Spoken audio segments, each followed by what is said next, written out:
नमस्कार प्यारे बच्चों, कैसे हैं आप लोग। उम्मीद है स्वस्थ होंगे, खुश होंगे और जहां भी होंगे कर रहे होंगे खूब सारे मजे। आप सभी का स्वागत है शिक्षास्त्र एजुकेशन में। अगर आप चाहते हैं आपको आपके सब्जेक्ट से रिलेटेड टॉपिक वाइज सारे वीडियो फ्री ऑफ कॉस्ट मिले तो सबसे पहले इस चैनल को शिक्षास्त्र एजुकेशन को सब्सक्राइब कर लीजिए और बेल आइकन बटन को प्रेस कर लीजिएगा ताकि सारे वीडियोस आपको मिले टाइम पर। तो चलिए शुरू करते हैं आज का लेक्चर। आज हम पढ़ेंगे क्लास 10 का चैप्टर नंबर 3 की एक्सरसाइज 3.2। पेयर चैप्टर का नाम pair of linear equation in two variable. अभी तक हम इंट्रोडक्शन वीडियो देख चुके हैं और 3.1 कंप्लीट कर चुके हैं। आज हम 3.2 देखेंगे। अभी तक हमें मालूम है कि पेयर ऑफ लीनियर इक्वेशन को सॉल्व करने के तीन मेथड होते हैं, एक ग्राफिकल, एक एलिमिनेशन और एक सब्स्टिट्यूशन मेथड। ग्राफिकल मेथड हम लास्ट लेक्चर में कंप्लीट कर चुके हैं। आज के लेक्चर में किस मेथड के बारे में बात चल रही होगी? सब्स्टिट्यूशन मेथड के बारे में। और नेक्स्ट लेक्चर में एलिमिनेशन मेथड और कंप्लीट। एक क्रॉस मल्टीप्लिकेशन मेथड भी हुआ करता था जो अब सिलेबस से हटा दिया है, नए जो सिलेबस अपडेट हुए हैं उसके अकॉर्डिंग, है ना। तो हम सिर्फ 3 मेथड के बारे में ही बात करते हैं, लेकिन क्रॉस मल्टीप्लिकेशन मेथड हुआ करता था, याद रखेंगे, है ना। पढ़ते नहीं है अब हम उसे क्योंकि सिलेबस से हटा दिया। ठीक है, तो सब्स्टिट्यूशन मेथड करना है। ग्राफिकल मेथड आपको आ चुका है, सब्स्टिट्यूशन मेथड शुरू करते हैं। इस लेक्चर में मेरे हिसाब से सिर्फ सब्स्टिट्यूशन मेथड के बारे में बात होगी, है ना। चलिए देखते हैं क्वेश्चन क्या है। Solve the following pair of linear equation by substitution method. अगर उन्होंने बोल दिया है कि सब्स्टिट्यूशन मेथड से ही सॉल्व करो तो और सारे विकल्प खत्म हो जाते हैं आपके। आप अगर इसे ग्राफिकल से भी करे आएंगे, आपको मालूम है आंसर तो सभी मेथड से सेम आने वाला है। ग्राफिकल से करे आएंगे गलत, एक भी नंबर नहीं मिलेगा अगर उन्होंने मेंशन कर दिया है कि सब्स्टिट्यूशन मेथड से करना है तो याद रखिएगा तीनों मेथड आना जरूरी है। और अगर उन्होंने सिर्फ सॉल्व लिखा होता, solve the following pair of linear equation, तो आप किसी भी मेथड से कर लो, कोई फर्क नहीं पड़ता, आंसर तो सभी से सेम आने वाला है। अब आप बोलोगे सब्स्टिट्यूशन मेथड नाम से ही समझ में आ रहा है कि इसमें हम किसी पर्टिकुलर वेरिएबल की वैल्यू किसी दूसरी इक्वेशन में सब्स्टिट्यूट करेंगे, है ना। वो अभी आपको पता चल जाएगा। दूसरा क्या ना भैया, ये कितने स्टेप की मेथड है? तो मैं बोलूँगा 4 स्टेप में। अगर कभी भी कोई भी question pair of linear equation का आए और सब्स्टिट्यूशन मेथड से सॉल्व करना हो तो 4 स्टेप में कंप्लीट हो जाता है, कोई भी क्वेश्चन हो। चलिए शुरू करते हैं, है ना। सबसे पहले नंबर पे आप स्टेप नंबर 1 बताता हूँ। स्टेप नंबर 1 में आपको क्या करना है, ये क्वेश्चन जो लिखा हुआ है या तो आपको ये बुक में लिखा हुआ है, पेपर में लिखा हुआ है या बोर्ड पे लिखा हुआ है, तो आप क्या करेंगे, सबसे पहले इसे कॉपी में उतारेंगे। तो क्या ना, वो तो उतारेंगे लेकिन गिवन करके उतारेंगे। सबसे पहले लिखेंगे गिवन, है ना, और दोनों इक्वेशन उतारेंगे। x + y = 14 और दूसरी लिखी हुई है x - y = 4। दोनों इक्वेशन निकाली।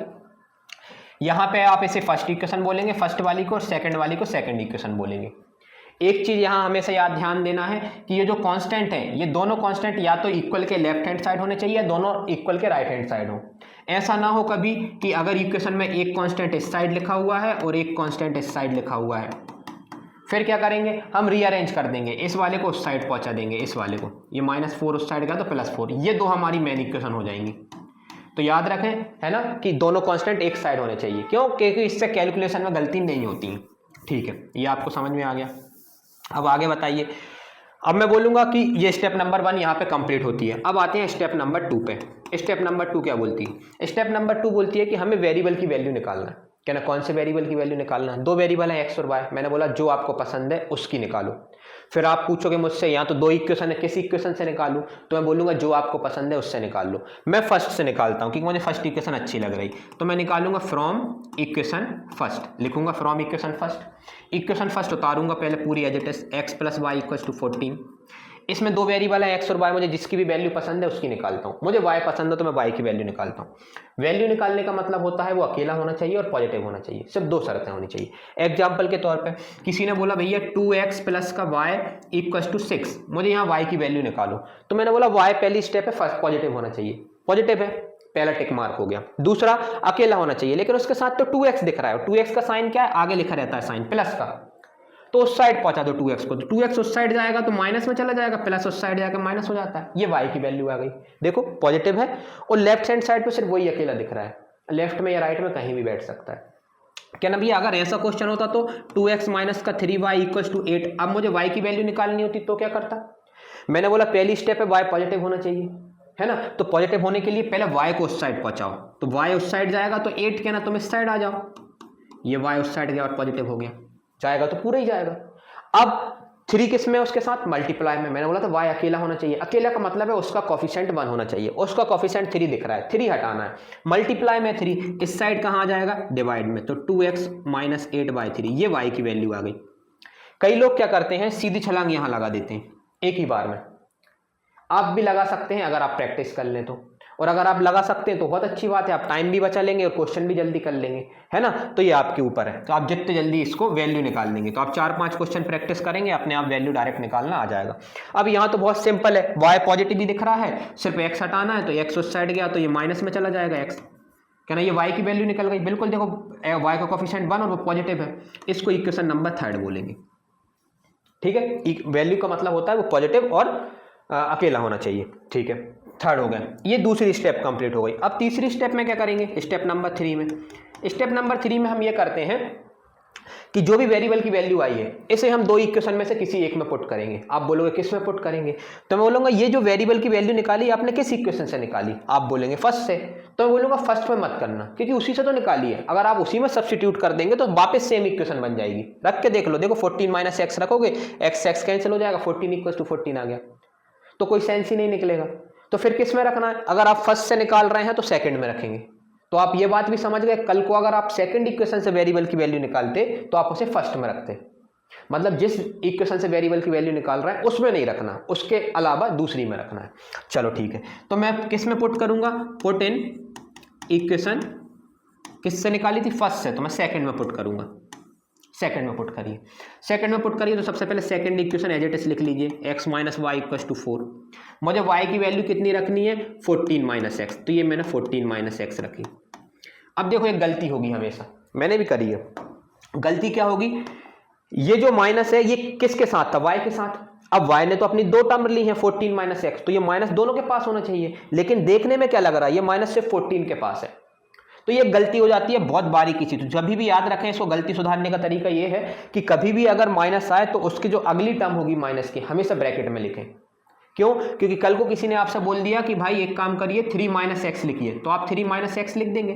मैं बोलूंगा ऐसे मत लिखिए, आप माइनस के बाद ब्रैकेट में लिख लिए, जो नेक्स्ट टर्म है माइनस की हमेशा ब्रैकेट में लिख लिए। क्यों, कि कल को किसी ने बोला कि 3 माइनस एक्स प्लस वाई करिए, मतलब एक्स प्लस वाई को 3 में से सब्ट्रैक्ट करिए, पूरे एक्स प्लस वाई को, और अगर आपने एक्स प्लस वाई ऐसे लिख दिया ना, तो इसका मतलब है कि सिर्फ जो माइनस सिर्फ एक्स के पास गया, वाई के पास गया नहीं। तो मैंने क्या बोला, गलती सुधारने का तरीका कि माइनस कभी गलती हो ही ना, माइनस के बाद जो नेक्स्ट टर्म होगी ना वो हमेशा ब्रैकेट में लिखें। अगर एक टर्म है तो कोई फर्क ही नहीं पड़ने वाला, लेकिन फिर भी ब्रैकेट में लिखें, अगली स्टेप में ब्रैकेट हटा दें। इससे क्या होगा, अगर आप एक स्टेप में आदत, एक टर्म में ये आदत डालेंगे तो हर टर्म में आदत डली जाएगी आपकी। ये वो गलती होती है जो हम अक्सर देखते हैं कॉपियों में, है ना, बच्चों की, कि ना यार ये आपने पूरा क्वेश्चन सही करा, सब आता था, लेकिन छोटी सी गलती कर दी यार आपने जल्दबाजी में, है ना। माइनस के बाद अगली टर्म ब्रैकेट में लिखें। इसे सॉल्व करें, यहां कर लें सॉल्व, ठीक है, सॉल्व करिए। ये माइनस अंदर जाएगा तो ये माइनस 14 हो जाएगा और ये प्लस का x हो जाएगा, तो x पहले से था माइनस 14 और ये प्लस का x हो गया। इक्वल टू में क्या चल रहा है, 4 चल रहा है। फिर x प्लस एक्स कितना हो गया, 2x। वेरिएबल को एक साइड रख लिए, कांस्टेंट को उस साइड पहुंचा दीजिए, 4 प्लस का 14 हो गया, जो कि कितना हो गया, 18। तो 2x इक्वल टू 18 हो गया, तो x इक्वल टू कितना हो जाएगा, x इक्वल टू हो जाएगा, कहाँ गया पेन, x इक्वल टू कितना हो जाएगा, 18/2। ये आ गई x की वैल्यू, 18/2 को सॉल्व कर लीजिए तो x की वैल्यू कितनी आ गई, 9। तो आपने क्या देखा, आपने जैसे ही वेरिएबल की वैल्यू निकाली और अगली इक्वेशन में पुट करी, हमेशा एक वेरिएबल की आंसर आ जाएगा, हमेशा आएगा। ये कौन सी स्टेप हो गई, थर्ड स्टेप कंप्लीट। अब फोर्थ स्टेप पे आते हैं, लास्ट स्टेप है ना, और आपका substitution method complete. Step number 4, step number 4 क्या बोलती, जो भी आपकी एक वेरिएबल आ गया, एक वेरिएबल की वैल्यू आ गई, ये वेरिएबल की वैल्यू आप किसी भी इक्वेशन में पुट कर दें तो आपको सेकंड वेरिएबल मिल जाएगा, कौन, y, ठीक है। तो x बराबर 9 आ गया, तो अब किस में रखूं मैं, मेरे पास तो 3 इक्वेशन है, आप बोलोगे फर्स्ट सेकंड थर्ड, अब मैं किस में रखूं, मैं आपको बोलता हूं जो आपकी इच्छा, जिसमें भी रखना सभी से आंसर आ जाएगा। आप बोलोगे भैया आप बताओ कि किससे जल्दी आ जाएगा, तो मैं बोलूंगा हमेशा थर्ड में पुट करो, हमेशा क्या ना, हमेशा थर्ड इक्वेशन में पुट करो। थर्ड में पुट करेंगे हम, तो थर्ड इक्वेशन लिखेंगे, पुट इन इक्वेशन 3।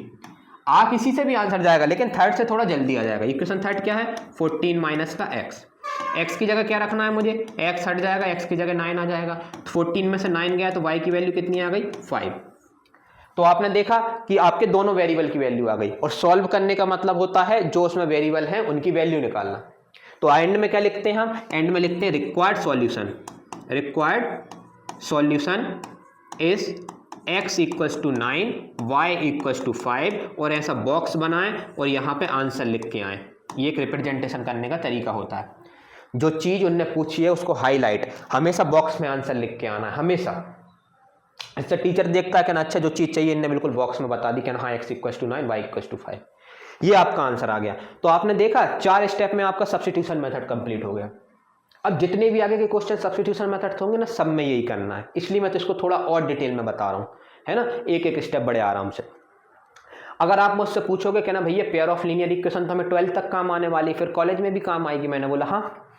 तो आप ये 3 मेथड आपने बता दिए हैं, ग्राफिकल, एलिमिनेशन, सब्स्टिट्यूशन, इनमें से तीनों तो मुझे 10th में अच्छे करने हैं, लेकिन एक मेथड बता दो जो मैं सबसे अच्छा कर लूँ, जो हमेशा ही लगाऊंगा आफ्टर 10th, क्योंकि आफ्टर 10th थोड़ी ये मैटर करता है कि आप किस मेथड से सॉल्व कर रहे हैं, आपको सिर्फ सॉल्व करना है, क्योंकि ये जो हिस्सा आएगा किसी क्वेश्चन के बीच में आएगा, ठीक है। तो मैं बोलूँगा सब्स्टिट्यूशन मेथड। सब्स्टिट्यूशन मेथड बहुत अच्छा होना चाहिए, क्यों? क्योंकि ये हमेशा काम आएगा। एलिमिनेशन भी अच्छा है, लेकिन सब्स्टिट्यूशन ज़्यादा अच्छा है अगर आप मेरी राय मानो तो, ठीक है। तो सब्स्टिट्यूशन मेथड सॉल्व करेंगे, क्योंकि ये बाकी चीज़ों में भी मदद कर देता है, वैल्यू निकालना आ गया, पुट करना आ गया, ये बाकी चीज़ें सिखा देता है आपको। सबसे एलिमिनेशन मेथड इतनी चीज़ें नहीं सिखाता, ठीक है। 4 स्टेप में कंप्लीट हो गया। पहले स्टेप में गिवन लिखा, दूसरी स्टेप में वेरिएबल की वैल्यू निकाली, इक्वेशन फर्स्ट से निकाली, फिर स्टेप नंबर 3 में जो वैल्यू निकाली वो इक्वेशन सेकंड में पुट करी, उससे एक वेरिएबल की आंसर आया। फिर स्टेप 4 में वो वेरिएबल का जो आंसर है वो किसी भी इक्वेशन में रख दिया, और हम हमेशा थर्ड में ही रखेंगे। और नोट कर लेना, इक्वेशन हम कभी भी बदलेंगे नहीं, फर्स्ट, सेकंड, थर्ड, बस 3 इक्वेशन होंगी, इससे ज़्यादा कभी इक्वेशन नहीं होंगी। अब आप बोलोगे कि एक चीज़ और सुनो, पेयर ऑफ लीनियर इक्वेशन को जब आदमी सॉल्व करता है ना, लोग सॉल्व करते थे, इनका आंसर कभी गलत नहीं होता, कभी भी गलत नहीं होता। क्यों नहीं होता? क्योंकि वो आंसर चेक कर लेते हैं। कैसे चेक करते हैं? तो चेक करने का तरीका मैंने आपको बताया था पहले भी। तो आप अपना आंसर चेक करते हैं, ये आपके लिए है, ये आपको रफ में करना है, एग्जाम में करके नहीं आता। चेक करने का मतलब है कि ये जो आंसर आए हैं वो इसी इक्वेशन के हैं कि नहीं। अगर ये हैं तो इसको सेटिस्फाई करेंगे, दोनों इक्वेशन को, दोनों को, एक में मत करना, दोनों में करना। कई बार एक में आंसर सेटिस्फाई कर जाता है, दूसरे में नहीं करता, फिर हम खुश हो जाते हैं, घर आके पता चलता है दूसरे में दूसरी इक्वेशन तो सेटिस्फाई नहीं कर रही है इसको, फिर तो इसलिए दोनों में पुट करके देखें।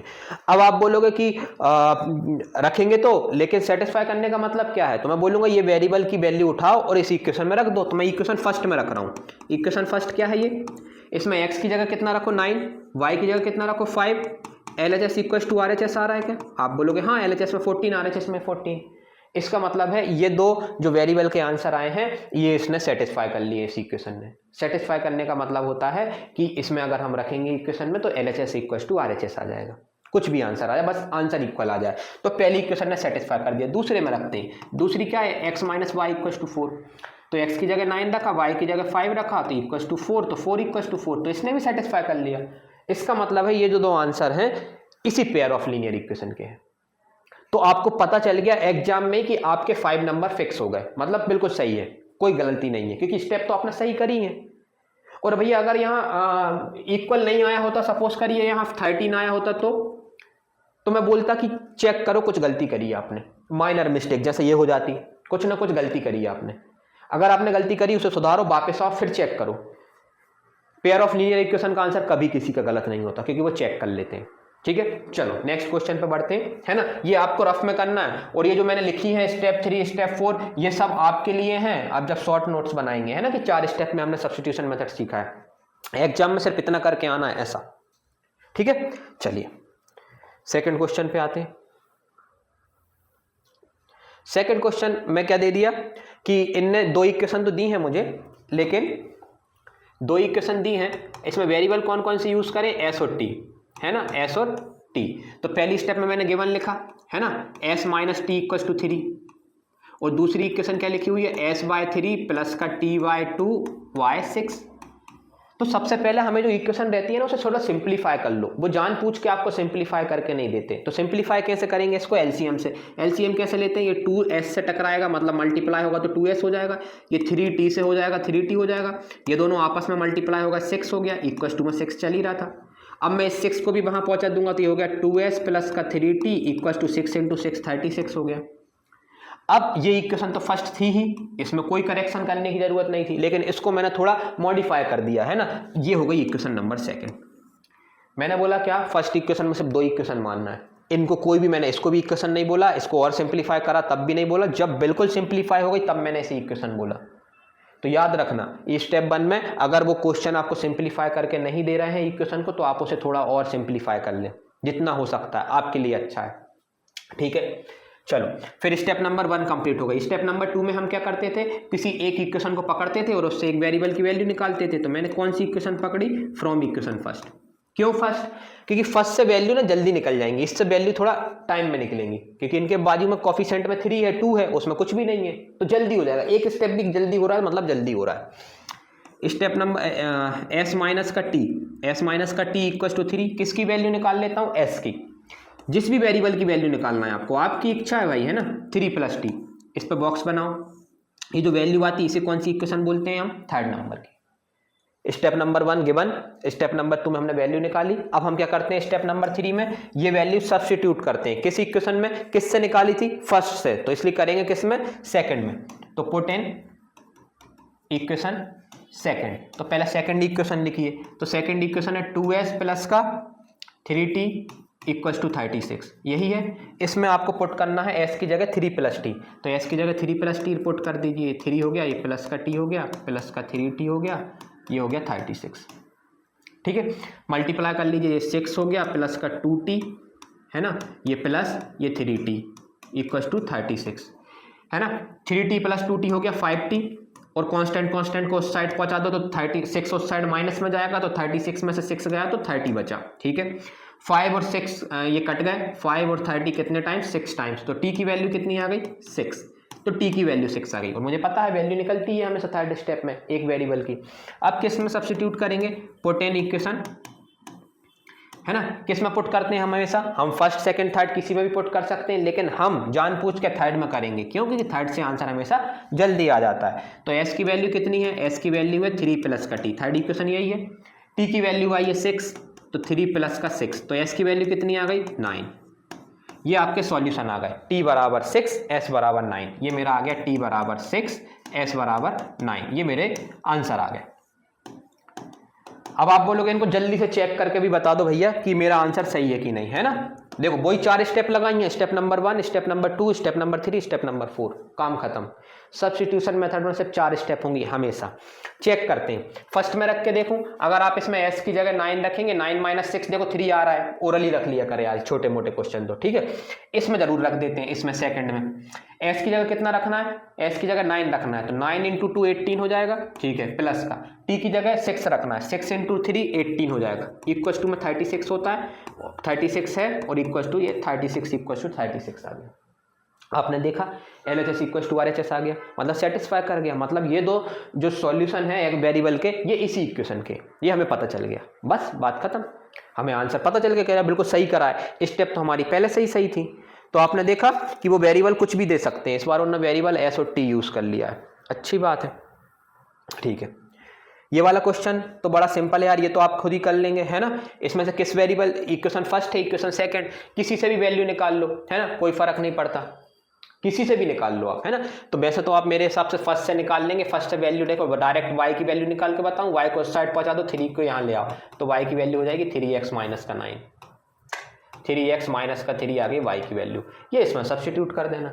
ये थर्ड क्वेश्चन हो गया, सिंप्लीफाई है, इतना आसान क्वेश्चन है ना, आप खुद ही कर लेंगे, क्योंकि आपको भी प्रैक्टिस करने के लिए क्वेश्चन चाहिए, और आप भी चाहते हैं कि लेक्चर आप जल्दी से जल्दी कंप्लीट करो, है ना। अब मैंने एक तरीका बता दिया बेसिक से, फिर जो छोटे मोटे क्वेश्चन है वो तो आप खुद ही करना चाहेंगे, है ना, क्योंकि भैया क्या ना, ये हम कर लेंगे, आप मेन मुद्दे की बात बताओ जो हमें नहीं समझ में आ रही है ना। तो इसलिए वो क्वेश्चन आपको करना है ना। अब थर्ड क्वेश्चन पे आते हैं, फोर्थ क्वेश्चन पे आते हैं, सॉरी। फोर्थ क्वेश्चन अच्छा है। फोर्थ क्वेश्चन में सबसे पहले मैंने गिवन लिखा स्टेप नंबर फर्स्ट में, है ना, ये मैं कराऊंगा। जो अच्छे क्वेश्चन है वो मैं कराऊंगा यार, है ना, कि आपको डाउट ना आए। 0.2x लिखा 0.3y equal to 1.3। Second number पे लिखा 0.4x 0.5y इक्वल टू 2.3। क्या इसे इक्वेशन फर्स्ट और सेकंड बोल दूं? बिल्कुल नहीं। इक्वेशन फर्स्ट उसे बोला जाता है और सेकंड उसे बोला जाता है जब हम बिल्कुल सिंप्लीफाई कर लेंगे ना, इससे ज़्यादा। अब इसी से हम वेरिएबल की वैल्यू निकालेंगे, और हम डेसिमल में कभी नहीं खेलते, डेसिमल में कभी नहीं खेला जाता। तो करना क्या है आपको, जरा ध्यान से सुनो। डेसिमल कैसे हटाते हैं? किसी ने लिखा 2.5 लिखा है, यहाँ 2.6 लिखा है, 61 लिखा है, मैंने बोला डेसिमल हटाओ। तो आप डेसिमल हटाएंगे, तो मैंने बोला हटा दो, ये हट गया डेसिमल। डेसिमल के बाद कितने डिजिट हैं, एक, तो नीचे एक जीरो लगा दो। अब नीचे जीरो लगाएंगे तो उसके साथ तो खत्म हो जाएगी कहानी, इसलिए 1 लगाओ। अच्छा, मतलब 25/10 हो गया। इसमें से डेसिमल हटाएंगे तो ये देखो 261 हो गया, ठीक है, डेसिमल हट गया, ये हट गया। अब नीचे डेसिमल के बाद कितने डिजिट हैं, 2, तो नीचे 2 जीरो लगाओ और 1 लगा दो, हमेशा 1 लगाएंगे। तो क्या ना, ठीक है भैया, ऐसा इसका मतलब ये हुआ। तो क्या ना, अच्छा अब आप मुझे बताइए, अगर किसी इक्वेशन में लिखा हुआ है 2.5x प्लस का 3.61y और इक्वल्स टू में ऐसा कर लेते हैं 2.5x 3.6y इक्वल्स टू में 2.9 है। मैंने बोला इसमें से डेसिमल हटाओगे तो कितना आ जाएगा, ये बन जाएगा 25/10, क्योंकि नीचे डेसिमल के बाद एक डिजिट। इसमें कहना 36/10 हो गया और इसमें 29/10 हो गया, ठीक है। अब आपको मालूम है 10 दोनों का एलसीएम आ रहा है, इसमें से 10 एलसीएम ले लेंगे तो 10 एलसीएम आ गया, तो ये बन गया 25x प्लस का 36y इक्वल्स टू 29/10। ये दोनों 10 नीचे नीचे के कट गए, आंसर क्या आ गया 25x plus 36y equals to 29, हाँ सही है, ठीक है। इसी को भी वैसे ही करना है, ये एक तरीका। दूसरा क्वेश्चन क्या बन सकता है इसमें, सपोज करो इसी को वो और ऐसा कर देते, कैसा, 2.5x लिख देते, लेकिन यहाँ 3.61y कर देते, यहाँ 2.9 ही रहने देते। डेसिमल के बाद यहाँ एक डिजिट है, डेसिमल के बाद 2 डिजिट है, डेसिमल के बाद। अच्छा क्वेश्चन अगर उन्हें बनाना होता तो हम क्या करते, हमें पता है ये 25/10 लिखा हुआ है, इसको हटाएंगे डेसिमल को तो ये 360/100 लिखा हुआ है, और ये लिखा हुआ है 29/10। फिर क्या करेंगे, हम एलसीएम लेंगे तो इसका एलसीएम 100 आएगा, ये 100 आ गया। 100 आएगा तो यहाँ पे देखो 10 डिवाइड करो, 10 मतलब 10 या 100, फिर जो 10 आता है ऊपर मल्टीप्लाई करेंगे तो ये बन गया 250x।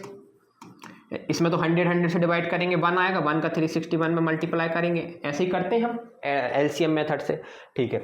सामने क्या लिखा हुआ है 29/10, ये एक जीरो से एक जीरो कट जाएगा, यहाँ 10 बचेगा, ये 10 उस साइड चला जाएगा, और ये क्या बना देगा क्वेश्चन को, ये क्वेश्चन बन जाएगा 250x प्लस का 361y, और ये 10 उस साइड गया तो 29 इंटू 10 290 हो गया। तो आपने क्या देखा, इस क्वेश्चन में क्या था, डेसिमल के बाद सब में एक डिजिट था, तो कोई फर्क ही नहीं पड़ा। देखो डेसिमल हट गया 25x 36/29, क्योंकि इसके नीचे भी 10, इसके नीचे भी 10, इसके नीचे भी 10, इन दोनों का 10 मिलके उसने उसको काट दिया। लेकिन अगर डेसिमल के बाद डिजिट, नंबर ऑफ डिजिट अलग अलग है ना, देखो अच्छा क्वेश्चन बनाना चाहेंगे वो, तो देखो क्या होगा 25/10, 360/100 और 29/10, एलसीएम 100 आएगा, यहाँ 10 आएगा, एक कट जाएगा, एक 10 बच जाएगा, वो 10 वहां जाएगा। तो याद रखिएगा, अगर डेसिमल के बाद एक ही डिजिट है सब में तो बहुत आसान है क्वेश्चन, और अगर 2 डिजिट है तो थोड़ा सिंप्लीफाई करें, जल्दबाजी ना करें, है ना। ये मैंने बता दिया, ऐसा क्वेश्चन दिया नहीं है आपको, लेकिन अगर आप अच्छी बुक उठाएंगे, मतलब रेफरेंस के लिए RS अग्रवाल या RD शर्मा, तो आपको ऐसे क्वेश्चन मिल जाएंगे, ठीक है। क्योंकि अगर उन्हें अच्छा क्वेश्चन बनाना है तो वो ऐसे ही बनाएंगे भाई। आप देखेंगे डेसिमल के बाद सब में एक एक डिजिट है, कोई फर्क नहीं पड़ने वाला, मैं डायरेक्ट भी कर सकता हूँ, मैं आपको कॉन्सेप्ट बता ही चुका हूँ, है ना। लेकिन फिर भी आप एक काम करिए, है ना, एक क्वेश्चन कर देते हैं, डायरेक्ट कर दूं क्योंकि मैं बता ही चुका हूं। इसे लिखेंगे 2/10, इसे लिखेंगे 3/10, इसे लिखेंगे 13/10, इसका 10 उसका 10 एलसीएम लेके कट जाएंगे तो कुछ नहीं बचने वाला, सिर्फ डायरेक्ट आ जाएगा 2x प्लस का 3y इक्वल्स टू 13। इसमें आ जाएगा 4x प्लस का 5y इक्वल्स टू 23। ये इक्वेशन फर्स्ट हो गई और ये इक्वेशन सेकंड हो गई। अब बोलूंगा फर्स्ट और सेकंड, क्योंकि अब मैं इससे ज़्यादा सिंप्लीफाई नहीं कर सकता, यहीं से मैं क्वेश्चन की शुरुआत करूंगा। लोग इसे ऐसे भी बोल देते हैं कि पूरी इक्वेशन को 10 से मल्टीप्लाई कर दीजिए, पूरी इक्वेशन को 10 से मल्टीप्लाई कर दीजिए। मल्टीप्लाई करने से क्या होता है, जो नीचे का डेसिमल, वो नीचे जो 10 आया था डिनोमिनेटर में, वो कट जाएगा सबका, कहानी वहीं पहुंच जाती। जो मैंने बताया वो बिल्कुल बेसिक है। उसकी जो नेक्स्ट स्टेप रहती है, वो लोग ये बोलते हैं कि मल्टीप्लाई कर दो 10 से या 100 से। 10 से तब करेंगे जब डेसिमल के बाद एक डिजिट है, 100 से तब करते जब डेसिमल के बाद 2 डिजिट होते हैं, ठीक है। चलो, सबके पास एक एक डिजिट था, आपको पता है इसका भी 10 है, इसका भी 10 है ना, सब कट पिट के आ गया। अब मैं किसी इक्वेशन को पकड़ लेता हूं, मुझे पसंद आ रही, अब मैं इक्वेशन सेकंड ले ले रहा हूं। हमेशा फर्स्ट से निकाले थोड़ी अच्छा लगेगा, मैं सेकंड से निकाल के बताता हूं। सेकंड इक्वेशन लिया आपने 4x प्लस का 5y इक्वल्स टू 23। किसकी वैल्यू निकालें, इस बार अपन x की वैल्यू निकालते हैं, ताकि आपको पता चले यार किसी कुछ भी कर लो आंसर तो सेम ही आता है। x की वैल्यू निकालें, डायरेक्ट निकाल सकते हैं क्या हम, बिल्कुल। 23 माइनस का 5y उस साइड गया, फिर 4 एंड में नीचे डिवाइड में चला गया, डायरेक्ट निकालना आ गया आपको, है ना, एक ही स्टेप में, ठीक है। इसको कौन सी इक्वेशन बोलते हैं हम, इसको बोलते हैं इक्वेशन नंबर 3। फिर हम क्या करेंगे, ये जो वैल्यू आई है कि किस में सब्स्टिट्यूट करेंगे, पुट इन। तो मैंने बोला आपने किस इक्वेशन से निकाली, आप बोलेंगे सेकंड से, तो आप फर्स्ट में सब्स्टिट्यूट करेंगे। सेकंड से निकाली तो फर्स्ट में सब्स्टिट्यूट करेंगे। फर्स्ट इक्वेशन है क्या, 2x प्लस का 3y इक्वल्स टू 13। यहाँ हमें x की जगह रखना है 23 माइनस 5y, x की जगह रखेंगे 23 माइनस का 5y अपॉन 4 प्लस का 3y एज इट इज और इक्वल्स टू में 13 है ही। 2 से ये कट गया क्या, 2 2 जा 4 है ना, इसके नीचे कुछ नहीं है तो 1 ले लूं, ठीक है। एलसीएम ले लें, अब वो वाला तरीका लगाते हैं एलसीएम का। 1 इधर गया 2 इधर गया है ना, 1 इस पूरे से मल्टीप्लाई हुआ तो ये बन गया 23 माइनस का 5y, 2 इस पूरे से मल्टीप्लाई हुआ तो 6y, ये दोनों आपस में मल्टीप्लाई हुए नीचे के तो 2 और फिर 2 उस साइड चला गया तो 26 हो गया, 3 2 जा 13 2 जा 26। यहां तक ठीक है, ठीक है। अब 5y माइनस का 5y प्लस का 6y प्लस का y बचा, 5 में से मतलब 6 में से 5 गए, अब 23 उस साइड चला गया माइनस में तो 26 माइनस का 23 जो कि आ गया 3। तो y की वैल्यू कितनी आ गई, 3। आपको मालूम है थर्ड स्टेप से हमेशा एक आंसर आ जाता है एक वेरिएबल का, देखो आ गया।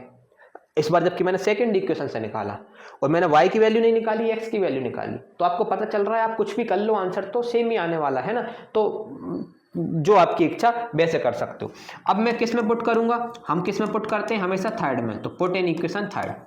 जैसे ही थर्ड में पुट करेंगे तो थर्ड ये लिखी हुई है, डायरेक्ट पुट कर दें, x इक्वल्स टू 23 माइनस का 5 बाय y की वैल्यू 3 तो 5 इंटू 3 15 अपॉन 8 अपॉन 4, ये गलती ना करें, अपॉन 4, ये 15 अपॉन 4, 23 में से 15 गया 8 आएगा, 8 बाय 4 2 हो जाएगा। तो x की वैल्यू कितनी आ गई 2। तो आपने देखा दोनों सॉल्यूशन आ गए आपके, x बराबर 2 y बराबर 3। चेक भी कर लो, चेक कैसे करेंगे, ये वैल्यू रख के देखें, किस इक्वेशन में रख लें, इसमें रख लें। चलो पहली बार में रखते हैं, x की जगह 2 रखना है तो 2 इंटू 2 4, y की जगह 3 रखना है तो 3 इंटू 3 9 इक्वल्स टू में 13, तो 13 इक्वल्स टू 13। पहली इक्वेशन को दोनों सॉल्यूशन ने सेटिस्फाई कर दिया, मतलब सही है। दूसरी में देखते हैं, x की जगह रखना है 2 तो 4 into 2 8, 5 into 3 15 23, 15 plus 8 23 equals to 23। दूसरी इक्वेशन ने भी सेटिस्फाई कर लिया, तो इसका मतलब है कि ये जो सॉल्यूशन है वो इसी पेयर ऑफ लीनियर इक्वेशन के हैं। तो ये चेक ना आपको रफ में करना है, तो जरूर हमेशा चेक करें अपना आंसर, ठीक है। चलो आगे बढ़े नेक्स्ट क्वेश्चन पे। नेक्स्ट क्वेश्चन क्या है, ये है ये ना रूट, इसे थोड़ा करेक्शन कर लेना, ये √3 नहीं है, ये √2 है। क्या है, √2, ठीक है, √2 है ये। सबसे पहले क्वेश्चन लिखें गिवन, चलो गिवन लिखते हैं। गिवन क्या है, √2x प्लस का √3y इक्वल्स टू में 0, और दूसरा क्या है √3x माइनस का √8y इक्वल्स टू में 0, ठीक है। ये दोनों इक्वेशन आ गए। अब क्या करना है, मुझे इसे सिंप्लीफाई करना है। ये याद रखना √2 है ना, वो आप चेक कर लेना। इसे तो और सिंप्लीफाई कर नहीं सकते, तो ये इक्वेशन नंबर फर्स्ट होगा, ये इक्वेशन नंबर सेकंड हो गई, ये स्टेप नंबर 1 कंप्लीट हो गई। स्टेप नंबर 2 में क्या करेंगे, स्टेप नंबर 2 में हम वेरिएबल की वैल्यू निकालेंगे। किस इक्वेशन से, फर्स्ट से निकाल लूँ, फर्स्ट से नहीं सेकंड से निकालता हूँ, फ्रॉम इक्वेशन सेकंड। आप बोलोगे सेकंड क्यों, तो मैं सेकंड से इसलिए निकालूंगा कि आंसर पॉजिटिव आएगा। फर्स्ट से देखो आंसर नेगेटिव आएगा, अगर x की वैल्यू निकालूंगा तो y उस साइड जाएगा तो नेगेटिव हो जाएगा, चाहे y की वैल्यू निकालूंगा तो भी नेगेटिव। तो आपको थोड़ा स्मार्टली एक्ट करना है ना। कैसे स्मार्टली एक्ट करना है कि यार जो वैल्यू निकाल रहा है वो आसान निकले, ताकि सब्स्टिट्यूट करने में आसानी हो। तो फ्रॉम इक्वेशन सेकंड में आपने फ्रॉम इक्वेशन सेकंड से आप x की वैल्यू निकाल रहे हैं तो कितनी आएगी, डायरेक्ट निकाल लें। चलो लिख के निकाल देता हूँ, है ना। अगले क्वेश्चन से हम डायरेक्ट करेंगे। ये पूरा 8y उस साइड चला गया, √8y तो ये उस साइड गया, ठीक है। फिर x की वैल्यू निकालना है तो ये √8 √3 नीचे चला गया तो √8/3। यहाँ तक समझ में आया, ये डायरेक्ट निकाल ली। आप डायरेक्ट भी निकाल सकते हो, यहाँ से सीधा यहाँ पहुँचा दो अगर आपके पास टाइम कम है, और न है टाइम एग्जाम में, क्योंकि टाइम के हिसाब से खेलेंगे ना तो हम फिर तरीके से करेंगे, है ना। चलिए, इसको हमेशा कौन सी इक्वेशन बोला जाता है, थर्ड। अब जो थर्ड आंसर आया, थर्ड वैल्यू आई, इसको किस में पुट करेंगे, पुट इन इक्वेशन फर्स्ट, क्योंकि सेकंड से निकाला था वेरिएबल की वैल्यू, तो फर्स्ट में पुट करेंगे। तो पुट करवाइए भाई, √2 अपनी जगह, x की जगह क्या पुट करेंगे आप, x की जगह पूरा √8 बाय √3 और यहाँ पे y प्लस का √3y एज इट इज, तो ये हो गया √3y इक्वल टू में कितना 0। ठीक है, अब क्या करें, अब इसको सिंप्लीफाई करना है हमें, तो देखो एलसीएम लेना पड़ेगा क्योंकि प्लस दिख रहा हुआ है, तो एलसीएम कैसे लेंगे देखें जरा भाई। एलसीएम इसके नीचे कुछ नहीं है तो 1, फिर क्रॉस मल्टीप्लाई करेंगे, ये 1 इधर मल्टीप्लाई होगा और ये दोनों आपस में, पहले इसको थोड़ा सिंप्लीफाई कर ले, तो √8 से √2 टकराएंगे तो ये √16 बन जाएगा, √16 बाय √3y प्लस का √3y अपॉन 1 इक्वल टू में 0। ठीक है, अब देखो कैसे सॉल्व करना है, कैसे सॉल्व करना है। एलसीएम लेते हैं, एलसीएम नहीं, ये 1 का इधर मल्टीप्लाई हुआ तो √16, तो √16 से मल्टीप्लाई हुआ तो √16, आप चाहो तो √16 को 4 भी लिख सकते हो, अगली स्टेप में लिख देंगे। फिर ये √3 उस साइड मल्टीप्लाई होगा तो ये बन जाएगा 3y। ये कैसे बना, तो याद रखिएगा कि जब भी दो सेम रूट टकराते हैं, सपोज करो √2 इंटू √2 हो गए तो आंसर आ जाता है 2। अगर दो नंबरों के सेम रूट टकराएंगे तो रूट हट जाता है, आंसर आ जाता है 2। क्या ना भैया, अगर कल को √5 इंटू √5 किसी ने पूछ लिया मुझसे तो डायरेक्ट आंसर बोलना 5, दोनों हट जाते हैं। क्या ना, अगर ये सेम रूट नहीं होते, अलग अलग होते तो √2 इंटू √4 होते, फिर क्या करता, तो मैं बोलता दोनों रूट एक मतलब दो रूट मिलकर एक रूट बन जाता है। क्या ना, हम एक ही घर में रहने लगते हैं और 2 इंटू 4 हो जाता है, उनके जो अंदर के नंबर बैठे हैं वो मल्टीप्लाई हो जाते हैं, 2 इंटू 4 तो √8 हो गया। ठीक उसी तरीके यहाँ देखो √2 इंटू √2, रूट के अंदर अलग अलग नंबर हैं तो 2 इंटू 8 √16 हो गया। ठीक है, चलो ये हो गया आपका। तो ऐसे ये √3 जब इससे टकराया √3 से तो रूट हट गया तो 3y हो गया। जब 1 √16 से टकराया तो एज इट इज, और नीचे दोनों आपस में टकराया √3 इंटू 1 तो √3 इक्वल टू में क्या चल रहा है 0। √16 का मतलब होता है 4y, √16 एक परफेक्ट स्क्वायर रहता है ना, तो √16 का आंसर होता है 4, तो 4y हो गया प्लस का 3y एज इट इज। ये 0 से मल्टीप्लाई हो गया, पूरा 0 हो गया। ये कितना हो गया 7y हो गया इक्वल टू 0 हो गया। फिर यहाँ से y की वैल्यू निकली तो ये 0/7 हो गई, और 0 के नीचे कुछ भी होता है तो आंसर 0 ही होता है, तो y की वैल्यू 0 आ गई। क्या ना, हाँ y की वैल्यू 0 आ गई। अगर आपकी y की वैल्यू 0 आ गई है, अब कैसे निकालेंगे, अब ये वैल्यू थर्ड इक्वेशन में सब्स्टिट्यूट करेंगे, तो पुट इन इक्वेशन थर्ड। अगर आप इसे थर्ड में सब्स्टिट्यूट करेंगे तो आप देख रहे हैं थर्ड में x बराबर √8 बाय √3y लिखा हुआ है। y की वैल्यू आप जैसे 0 पुट करेंगे, 0 इन दोनों से मल्टीप्लाई होगा, पूरा 0 हो जाएगा, तो मतलब x की वैल्यू भी 0 आई। क्या ना, हाँ x की वैल्यू भी 0 आई। मतलब ये एक अजीब सा क्वेश्चन है जिसका x भी 0 आ रहा है, y भी 0 आ रहा है। ठीक है, आ रहा होगा भाई, आंसर एक बार चेक कर लेना आप, है ना, x भी 0 आ रहा है भाई, क्योंकि जनरली आंसर कैसे आते हैं, x भी कुछ नंबर आता है, y भी कुछ नंबर आता है, चाहे पॉजिटिव आए चाहे नेगेटिव आए चाहे फ्रैक्शन में आए, कुछ तो आता है। यहाँ तो दोनों नंबर 0 आ रहा है ना, तो मतलब दोनों लाइनें ओरिजिन पर टकरा रही। इसका मतलब क्या हुआ पता है, कि अगर जब आप इनका ग्राफ बनाओगे ना तो जो दोनों लाइन इंटरसेक्ट होंगी ना वो ओरिजिन पे इंटरसेक्ट होंगी। यहाँ पे ऐसा ग्राफ बनेगा इसका, क्यों, क्योंकि x भी 0 आ रहा है, y भी 0 आ रहा है, इसका मतलब इंटरसेक्शन जो पॉइंट है वो ओरिजिन है, यहाँ पे ये यहाँ पे दोनों लाइन इंटरसेक्ट कर रही। तो अच्छा क्वेश्चन है ना, अच्छा क्वेश्चन है। चलो अच्छी बात है, अच्छा लगा, क्योंकि ऐसे आंसर आते ना थोड़ा डाउट सा होता है कि ना यार आंसर सही है कि गलत है ना, तो अब अपने हमारे पास तो वो है नहीं है कि चेक कर सकें, तो आप एक बार चेक कर लेना आंसर सही है कि नहीं, क्योंकि अपन ने करा तो सब सही है। चलो नेक्स्ट क्वेश्चन करते हैं। 3x माइनस का 2 है ना, तो सबसे पहले गिवन लिखते हैं, गिवन लिखें। गिवन क्या लिखा हुआ है 3x/2 माइनस का, आराम से माइनस का 5x/2 इक्वल्स टू में -2। ये इक्वेशन फर्स्ट है, इसी को थोड़ा सिंप्लीफाई कर लें, फिर इक्वेशन सेकंड लिखेंगे। आपको पता है एलसीएम नीचे का 2 ही आएगा, तो 2 एलसीएम आएगा तो ये 2 हो गया। अगर नीचे का 2 है तो ऊपर नंबर एज इट इज लिख दें, है ना। एक गलती बताओ, 3x माइनस 3x कैसे हो सकता है यार, ये मिस प्रिंटिंग कुछ ज़्यादा हो गई है क्या। 3x माइनस का 5y होगा, 5y होगा, सेम कैसे हो जाएगा x, तो 3x माइनस का 5y सुधार लेंगे आप उसको। चलो आगे बढ़े। इक्वल टू में कितना चल रहा है -2। अचानक से ध्यान गया, अरे 3x माइनस 5x ये कैसी सवाल है, डायरेक्ट नहीं सॉल्व हो जाएगा वो। ठीक है, ये 2 उस साइड मल्टीप्लाई हो गया तो 3x माइनस का 5y इक्वल टू -4। ये अब ये सिंप्लीफाई हो गई इक्वेशन फर्स्ट, इसी को मैं फर्स्ट बोलूँगा, इसको नहीं बोला मैंने फर्स्ट जो उन्होंने दी थी, मैंने उसे सिंप्लीफाई करा, जब सिंप्लीफाई हो गई फिर इक्वेशन फर्स्ट बोला। ठीक है, चलिए अब कौन सी उतारेंगे, जो सेकंड नंबर पे दिया है x/3 प्लस का y/2 इक्वल टू 13/6, इसको सॉल्व करेंगे। एलसीएम, अब वो वाला एलसीएम का मेथड लगाते हैं। दो तरीके हैं हमारे पास, एक तो ये वाला है नीचे का एलसीएम 2, और एक तरीका ये है, ये यहाँ क्रॉस मल्टीप्लाई हुआ, क्रॉस मल्टीप्लिकेशन 2x प्लस का 3y, ये इधर गया, ये इधर गया, ये दोनों आपस में टकरा गए, 2 × 3 6 हो गया। ये 6 से 6 कैंसिल हो गया, नीचे नीचे कैंसिल हो जाते हैं, ऊपर ऊपर कैंसिल हो जाते हैं। तो इक्वेशन क्या बन गई, 2x प्लस का 3y इक्वल टू 13। ये कौन सी इक्वेशन हो गई, सेकंड, क्योंकि इससे ज़्यादा हम सिंप्लीफाई से नहीं कर सकते। ठीक है, तो आपने कर लिया। इसके आगे तो आप कर लेंगे यार, 3x minus 5y equal to -4, 2x plus 3y equal to 13, अब तो आप कर लेंगे, है ना। दो इक्वेशन दे दी आपको मैंने, मुझे बस ये सिखाना था कि इसको पहले सिंप्लीफाई करो, सिंप्लीफाई करने के बाद उसको इक्वेशन फर्स्ट और सेकंड बोलो, है ना, पहले मत बोलना इक्वेशन फर्स्ट और सेकंड। ठीक है,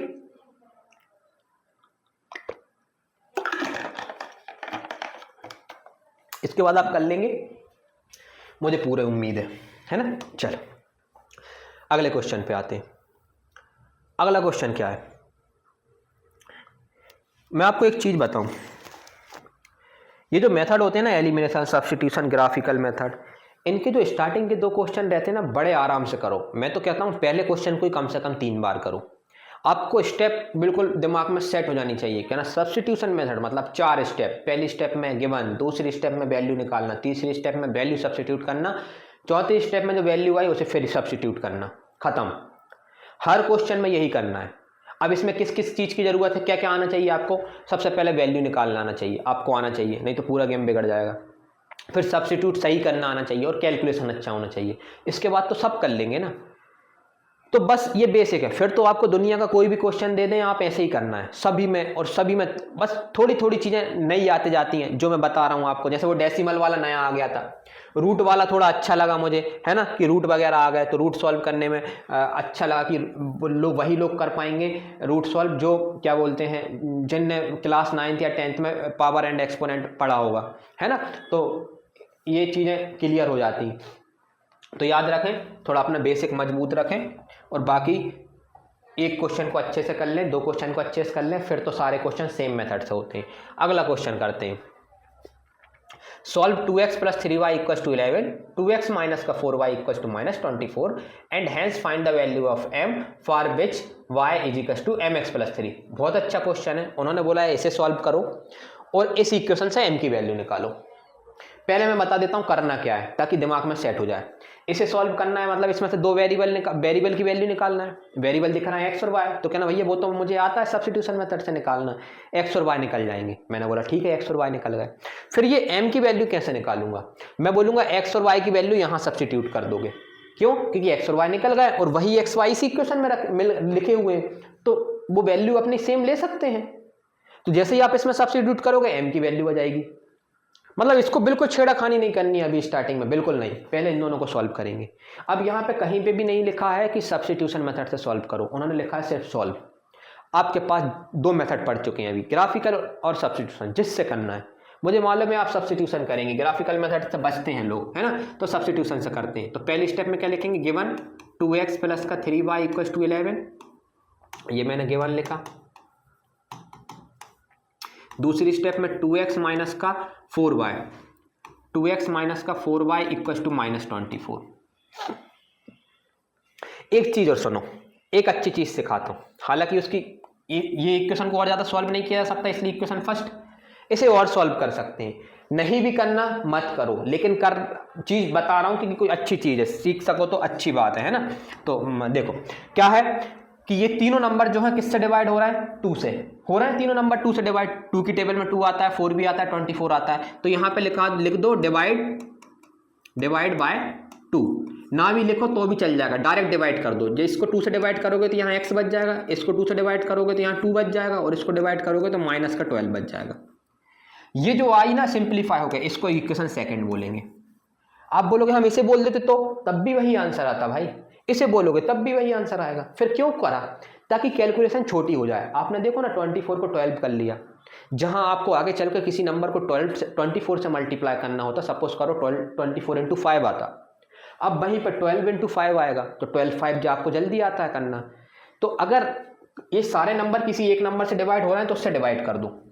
और नहीं भी करना तो भी कोई दिक्कत नहीं। चलो ठीक है, किससे वैल्यू निकालूं वेरिएबल की? मुझे आसान दिख रही है भैया सेकंड इक्वेशन से, क्योंकि एक्स डायरेक्ट निकल रहा है। तो फ्रॉम इक्वेशन सेकंड इक्वेशन से एक्स की वैल्यू निकाल रहा हूं। अब मैं लिखूंगा नहीं, डायरेक्ट निकाल लेंगे हम, है ना, क्योंकि हम सीख चुके हैं एक्स की वैल्यू क्या है, अकेला होना चाहिए, पॉजिटिव होना चाहिए। पॉजिटिव तो है, अकेले के लिए सिर्फ माइनस के 2y हटाना है, तो उस साइड चला गया तो प्लस का 2y हो गया, तो 2y माइनस का 12। ये कौन सी इक्वेशन हो गई? थर्ड इक्वेशन हो गई। सही है, first equation, second equation, third equation. जो वैल्यू आती है इसे किसी इक्वेशन में सब्स्टिट्यूट करते हैं। किससे निकाली? सेकंड से। तो किस में सब्स्टिट्यूट करूंगा? फर्स्ट में। तो पुट इन इक्वेशन फर्स्ट। चलो जल्दी जल्दी फर्स्ट में पुट करवाओ, मैं लिख लेता हूं ताकि गलती ना हो यार, बार बार इधर देखना पड़ता है ना, तो गलती होने के चांस बढ़ जाते हैं। ठीक है, एक्स की जगह रखना है 2y माइनस 12, एक्स हट जाएगा, उसकी जगह जाएगा 2y माइनस का 12 प्लस का 3y इक्वल टू 11। ये हो जाएगा 4y माइनस का 24 प्लस का 6y नहीं, सिर्फ 3y, क्योंकि ये 2 तो सिर्फ इन दोनों से ही मल्टीप्लाई होगा, 3y से थोड़ी होगा, तो 3y इक्वल टू 11।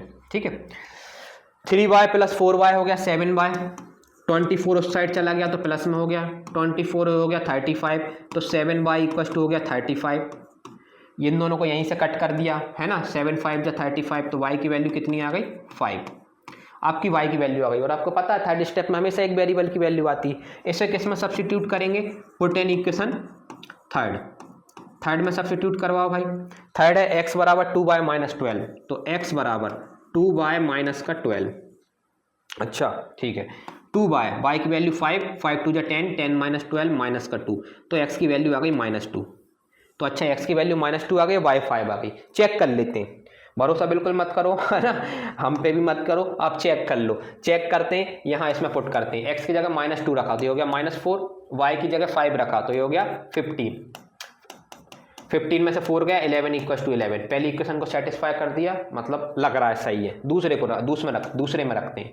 x की जगह -2 रखो, माइनस अपनी जगह, y की जगह आपको 5 रखना है, तो 5 और 2 10 है ना, माइनस का 12, ये भी -12 है, ये भी -12, मतलब दूसरी इक्वेशन को भी सेटिस्फाई कर दिया। इसका मतलब ये सही निकालें। ठीक है, ये तो आपने इतना क्वेश्चन सॉल्व करा, सॉल्व ये। अब हमें y की वैल्यू निकालनी है, यहाँ पे m की वैल्यू निकाल रहा है, तो फिर हम m की वैल्यू निकालने के लिए क्या करेंगे? फॉर वैल्यू ऑफ m लिखो तो लिखो, नहीं तो कोई दिक्कत नहीं है, डायरेक्ट लिख दें। y equal to mx plus 3 दिया हुआ है। y की वैल्यू हम निकाल चुके हैं, तो हम सब्स्टिट्यूट भी करेंगे, निकाली क्यों है, m अपनी जगह, x की वैल्यू भी निकाली है -2 प्लस का 3। और आपको एक चीज़ बताता हूँ, कभी नोटिस करना, मतलब ये तो रियल ही है ना क्या, अगर कोई इक्वेशन है उसमें अगर 3 वेरिएबल है, तो उसमें से किसी वेरिएबल की वैल्यू तभी निकलेगी जब 3 वेरिएबल में से आपको 2 वेरिएबल की वैल्यू पता होगी। क्या ना भैया, अगर कोई इक्वेशन है जिसमें 10 वेरिएबल हैं, x y z p q r s t ऐसे सब, तो उसमें किसी वेरिएबल की वैल्यू तभी निकलेगी जब कोई भी 9 वेरिएबल की वैल्यू आपको पता होगी। तो क्या ना, अगर मुझे 8 वेरिएबल की वैल्यू पता है, 2 की नहीं पता, तो क्या ना, आंसर कभी नहीं निकलेगा, एक ही इक्वेशन निकलेगी उन दोनों वेरिएबल के मिलके। आंसर का मतलब होता है ये, जैसे x बराबर 2 y बराबर 5, ऐसा आंसर कभी नहीं मिलेगा। तो इस इक्वेशन में कितने वेरिएबल दिख रहे हैं? 1 2 3 y x m। कभी आंसर नहीं निकल सकता अगर आप सिर्फ y पुट कर दो, m और x में एक इक्वेशन बनेगी। लेकिन अगर y और m x की आपने वैल्यू सब्स्टिट्यूट कर दी, मतलब 2 वेरिएबल की वैल्यू सब्स्टिट्यूट कर रहे हैं, y की और m x की, तो m अकेला बचेगा, अपने आप निकलेगी। मतलब अगर एक वेरिएबल, एक इक्वेशन है ना, तो उसमें अगर 3 वेरिएबल है तो 2 वेरिएबल की वैल्यू कहीं से भी लेके आओ, तब उसमें से आंसर निकलेगा। तो मैं लेके आ गया, ये मैंने सॉल्व कर लिया। सॉल्व कर लेते, 5 इस साइड आ गया, 3 इस साइड आया, तो कितना हो गया? 2 हो गया, 5 माइनस 3 2 हो गया, ये बन गया माइनस का 2m। ठीक है, 2 से 2 कैंसिल हो गया, है ना, यहाँ हो गया 1 और ये हो गया माइनस का m। अब लोग कई बार ये माइनस को इस साइड पहुँचा देते हैं ना, तो प्लस कर देते हैं, ये गलती है। प्लस नहीं होता, अगर वो अकेला जाएगा ना, अकेला, तो सिर्फ वो माइनस ही रहता है। अगर किसी नंबर के साथ जाता तो बात अलग होती, और वो हालांकि वो इनटू में था, तो नंबर के साथ भी अगर -2 होता तो वो इस साइड जाके डिवाइड में आता, तो ये माइनस ना इधर से इधर कूदता रहता है। ठीक है, हाँ, ये -m प्लस तब हो जाता जब ये पूरा इस साइड आता। ठीक है, आप मतलब समझ गए ना कि ऐसे भी कर सकते हो। कई लोगों को ऐसे नहीं सोचना, तो ऐसे सोच लो, -m को इस साइड पहुंचाया तो +m हो गया, 1 को उस साइड पहुंचाया तो -1 हो गया। देखो आंसर तो सेम ही आ रहा है, कैसे भी कर लो, है ना, आंसर तो सेम ही आएगा। चलो थर्ड क्वेश्चन देखते हैं, अच्छा क्वेश्चन था। अच्छा क्वेश्चन ये देखा हमने कि इन दोनों को सॉल्व करना है, उससे जो वैल्यू आएगी उसे सब्स्टिट्यूट करना है और उसमें से उस वेरिएबल की वैल्यू निकालना है। ठीक है, अब आते हैं वर्ड प्रॉब्लम पे, वर्ड प्रॉब्लम वाले क्वेश्चनों पे। ठीक है, चलो वर्ड प्रॉब्लम के क्वेश्चन आपने कहाँ देखे? 30.1 में देखे। और आपने क्या सीखा वहां से कि वर्ड प्रॉब्लम के क्वेश्चनों में करने में बड़ा मजा आता है, हमारा दिमाग काम करता है कि इक्वेशन बनाना कैसे है। इसके बाद एक बार इक्वेशन बन जाएगी फिर तो हम सॉल्व तो किसी भी मेथड से कर लेंगे, हमारे पास 3 मेथड है ना। कम लगेंगे तो क्रॉस मल्टीप्लिकेशन मेथड और सीख लेंगे, है ना। तो आप किसी से भी कर सकते हैं। चलो, तो वर्ड प्रॉब्लम को करते हैं अपन, है ना, सॉल्व करते हैं, बड़ा आराम से करा करें। जितने ज्यादा वर्ड प्रॉब्लम क्वेश्चन सॉल्व करोगे ना उतना तुम्हें मजा आएगा और तुम्हारा दिमाग भी अच्छा चलने लगेगा। ना अरे यार, 2 इक्वेशन को सॉल्व करना ना सब्स्टिट्यूशन मेथड से कोई बड़ी बात नहीं है, स्टेप 4 है, कोई भी कर लेगा, सबको पता है।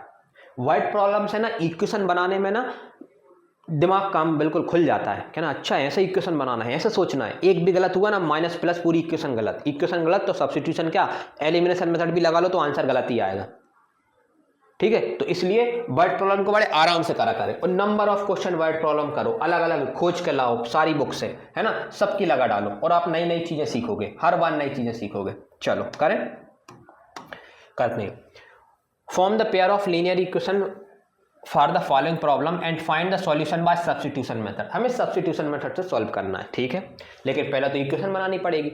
इक्वेशन क्या था, डिफरेंस बिटवीन, मतलब प्रॉब्लम क्या था, डिफरेंस बिटवीन 2 नंबर इज 26। पहले इतने पे बात करते हैं। 2 नंबर का डिफरेंस 26 है। अब वो 2 नंबर कोई भी हो सकते हैं दुनिया में, 28 2 भी हो सकते हैं, 28 - 2 26 होता है, ठीक है। 30 - 4 हो सकते हैं, ठीक है। 36 - 10 भी हो सकते हैं। तो क्या ना, हमें कैसे पता चलेगा कौन से होंगे? तो आपको नहीं पता ना, तो आप एक काम करो, लेट मान लो, let first number be x and second number, 2 नंबरों की बात चल रही, सेकेंड नंबर भी y, फर्स्ट नंबर ये नंबर है ना, फर्स्ट नंबर को x मान लिया, सेकेंड नंबर को y मान लिया।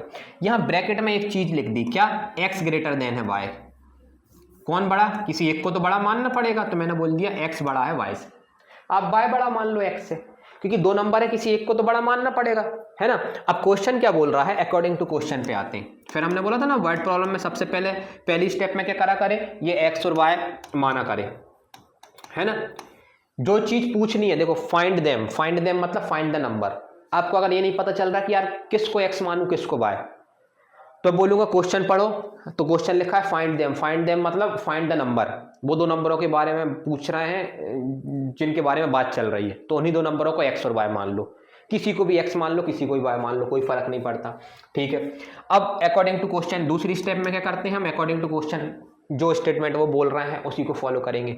उन्होंने बोला दोनों नंबरों का जो डिफरेंस है वो 26 है, तो दोनों नंबरों का डिफरेंस है मतलब बीच में माइनस का साइन आएगा, तो माइनस का साइन आ गया, ये 26 लिख दिया। अब लोगों का यहाँ सवाल खड़ा हो जाता है, क्या ना आपने 2 नंबरों का डिफरेंस है तो y - x भी तो लिख सकते थे, फिर आपने x - y क्यों लिखा? तो मैंने बोला देखो मैंने एक स्टार लगा के क्या चीज लिखी है, ये नहीं लिखोगे तो आधा नंबर तो आपका इसी में चला जाएगा। मैंने बोला x बड़ा है y से, अगर x बड़ा है y तो बड़े में से छोटा नंबर सब्सट्रैक्ट करूंगा ना, यहाँ तो y - x लिख दूंगा तो ये तो छोटे में से बड़ा सब्सट्रैक्ट कर दिया। तो बोलोगे छोटे में से अगर बड़ा सब्सट्रैक्ट कर दिया तो क्या गलती है? हो सकता है ये 2 में से -3 सब्सट्रैक्ट, 2 में से -3 सब्सट्रैक्ट हो सकता है छोटे नंबर में से बड़ा नंबर। मैंने बोला बिल्कुल हो सकता है, लेकिन इसका आंसर बताना भाई। आप बोलोगे नेगेटिव आएगा, मैं बोलूंगा सामने कौन सा नंबर लिखा है, पॉजिटिव, तो फिर ये तो स्टेटमेंट गलत है। यहाँ negative number equal to positive number, दुनिया का कौन सा नंबर जो है जो नेगेटिव है और इक्वल है पॉजिटिव नंबर की? नेगेटिव नंबर नेगेटिव की इक्वल होता है, पॉजिटिव नंबर पॉजिटिव की इक्वल होता है, तो ये स्टेटमेंट बिल्कुल गलत है। तो इसलिए मैंने x - y इक्वल टू 26 लिखा। कारण भी बता रहा हूं मैं, नहीं तो आपके दिमाग में, तो मेरे दिमाग में तो यही चलता रहता था कि यार y - x क्यों नहीं लिखा इनने, हमें कैसे पता कि x में से y घटा रहा है, y में से x क्यों नहीं घटा रहा है? इसलिए क्योंकि हमने यहाँ पे बोल दिया है कि x बड़ा है y से। क्या ना भैया, अगर मैंने यहाँ उल्टा बोला होता y बड़ा है x से तो स्टेटमेंट भी उल्टा हो जाता, y - x बराबर 26 हो जाता। जो बड़ा है बड़े में से छोटा घटाएंगे, ठीक है, ठीक है, ये बात समझ में आ गई। कैसे पता चला मुझे बड़े में से छोटा घटाना? क्योंकि सामने पॉजिटिव नंबर लिखा है, अगर पॉजिटिव नंबर लिखा है तो बड़े में से छोटे को घटा के ही आ रहा होगा, छोटे में से बड़े को घटा के नहीं आएगा। चलो ये हो गई एक इक्वेशन बन गई, आपकी इक्वेशन फर्स्ट हो गई। अब दूसरे स्टेट में और क्या बोला है, यहां तक क्वेश्चन कंप्लीट होता है ना, यहां तक 26 तक। And one number is 3 times the other, जो एक नंबर है वो दूसरे से 3 गुना है। First number is 3 times the second number, जैसे एक नंबर है 6 तो दूसरा नंबर उसका 3 गुना मतलब 3 टाइम्स होगा, तो मतलब 18 हुआ। 3 टाइम्स मतलब 3 मल्टीप्लाई में, मल्टीप्लाई बाय 3। तो आप बताओ कौन किसके नंबर है। तो लिखने का तरीका सुनो, सबसे पहले तो x बराबर y कर दो, दोनों नंबरों को इक्वल बोल दो। आप बोलोगे ये क्या कर रहा है, आपने दोनों नंबरों को इक्वल बोल दिया। मैंने कहा रुक जाओ, पूरी बात खत्म होने देते हैं ना।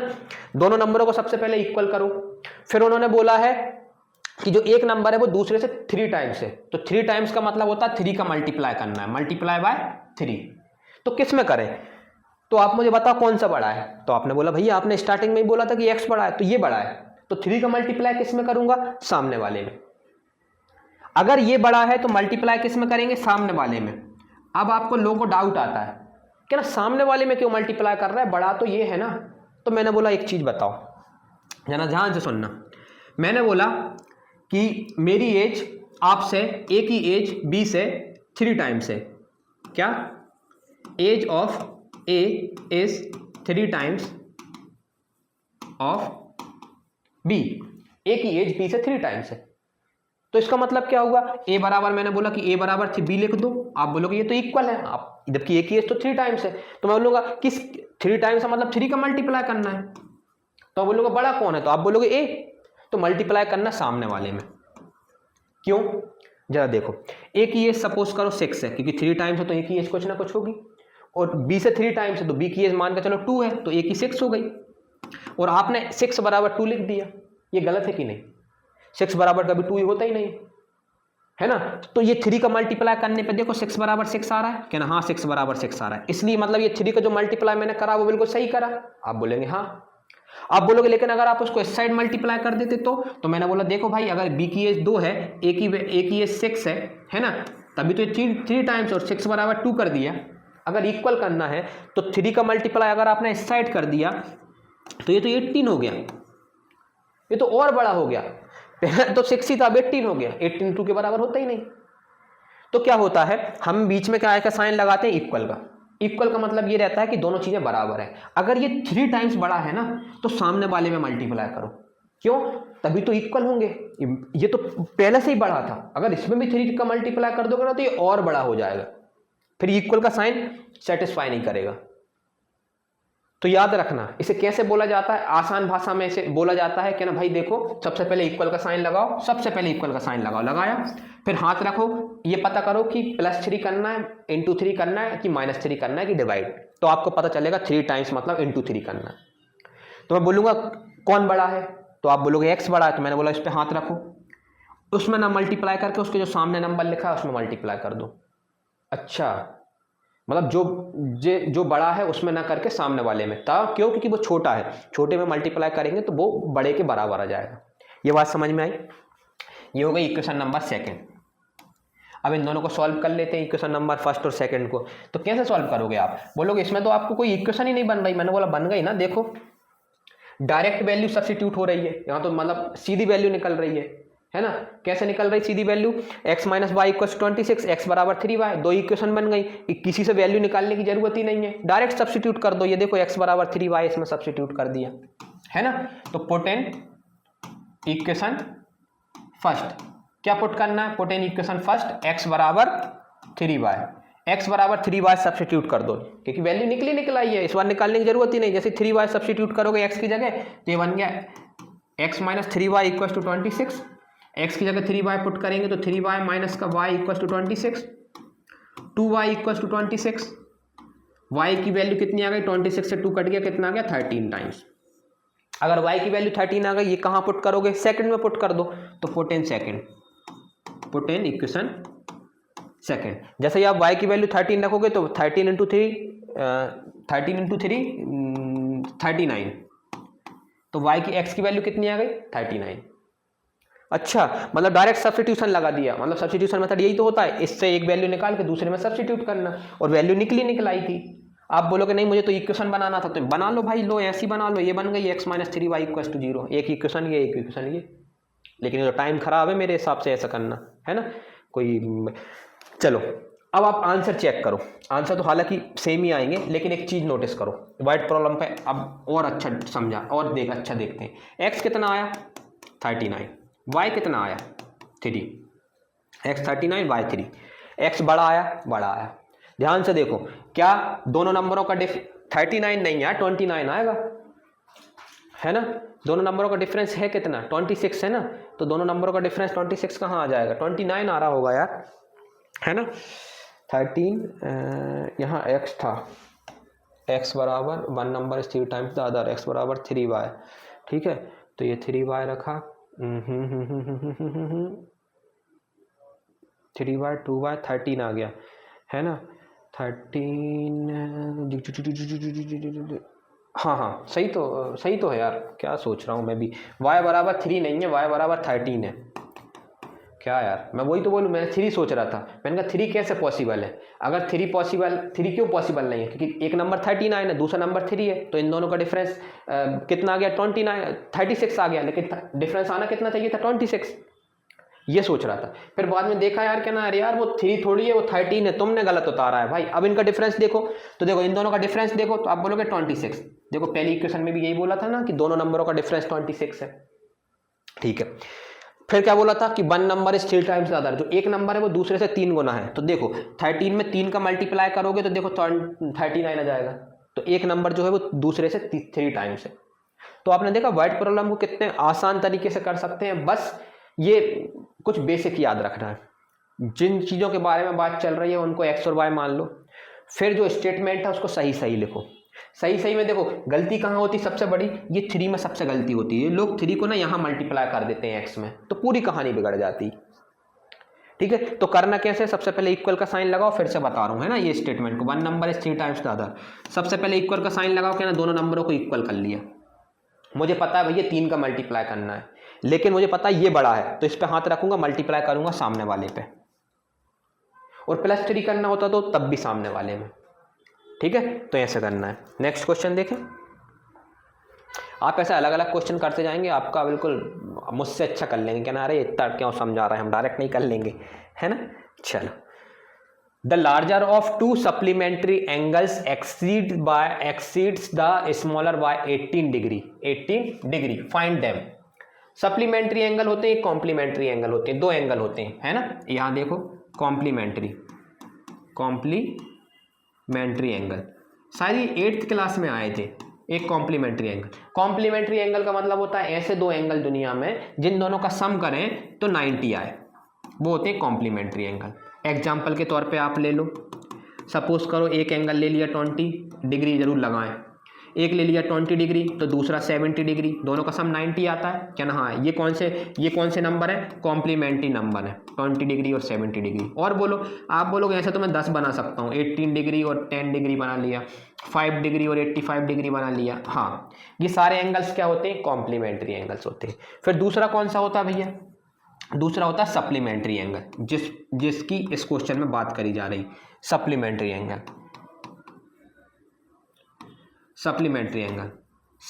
एंगल्स क्या होते हैं, ऐसे 2 एंगल जिनका सम करने पे 180 आए। अच्छा, मतलब 90 आए तो कॉम्प्लीमेंट्री और 180 आए तो सप्लीमेंट्री, मैंने बोला बिल्कुल ठीक है। एग्जाम्पल के तौर पे आप कुछ भी सोच लो, आपने सोचा कि भैया एक नंबर है 20 डिग्री तो दूसरा नंबर होना चाहिए 160 डिग्री, एक नंबर है 10 डिग्री तो दूसरा नंबर होना चाहिए 170 डिग्री।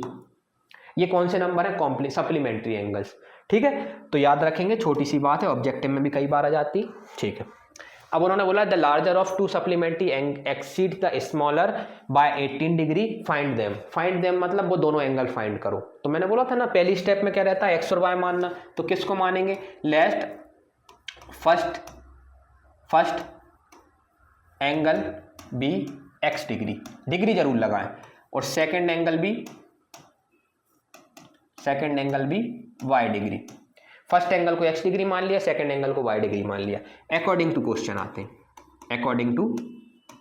ये स्टेप नंबर 2 होती है, स्टेप नंबर 1, स्टेप नंबर 2।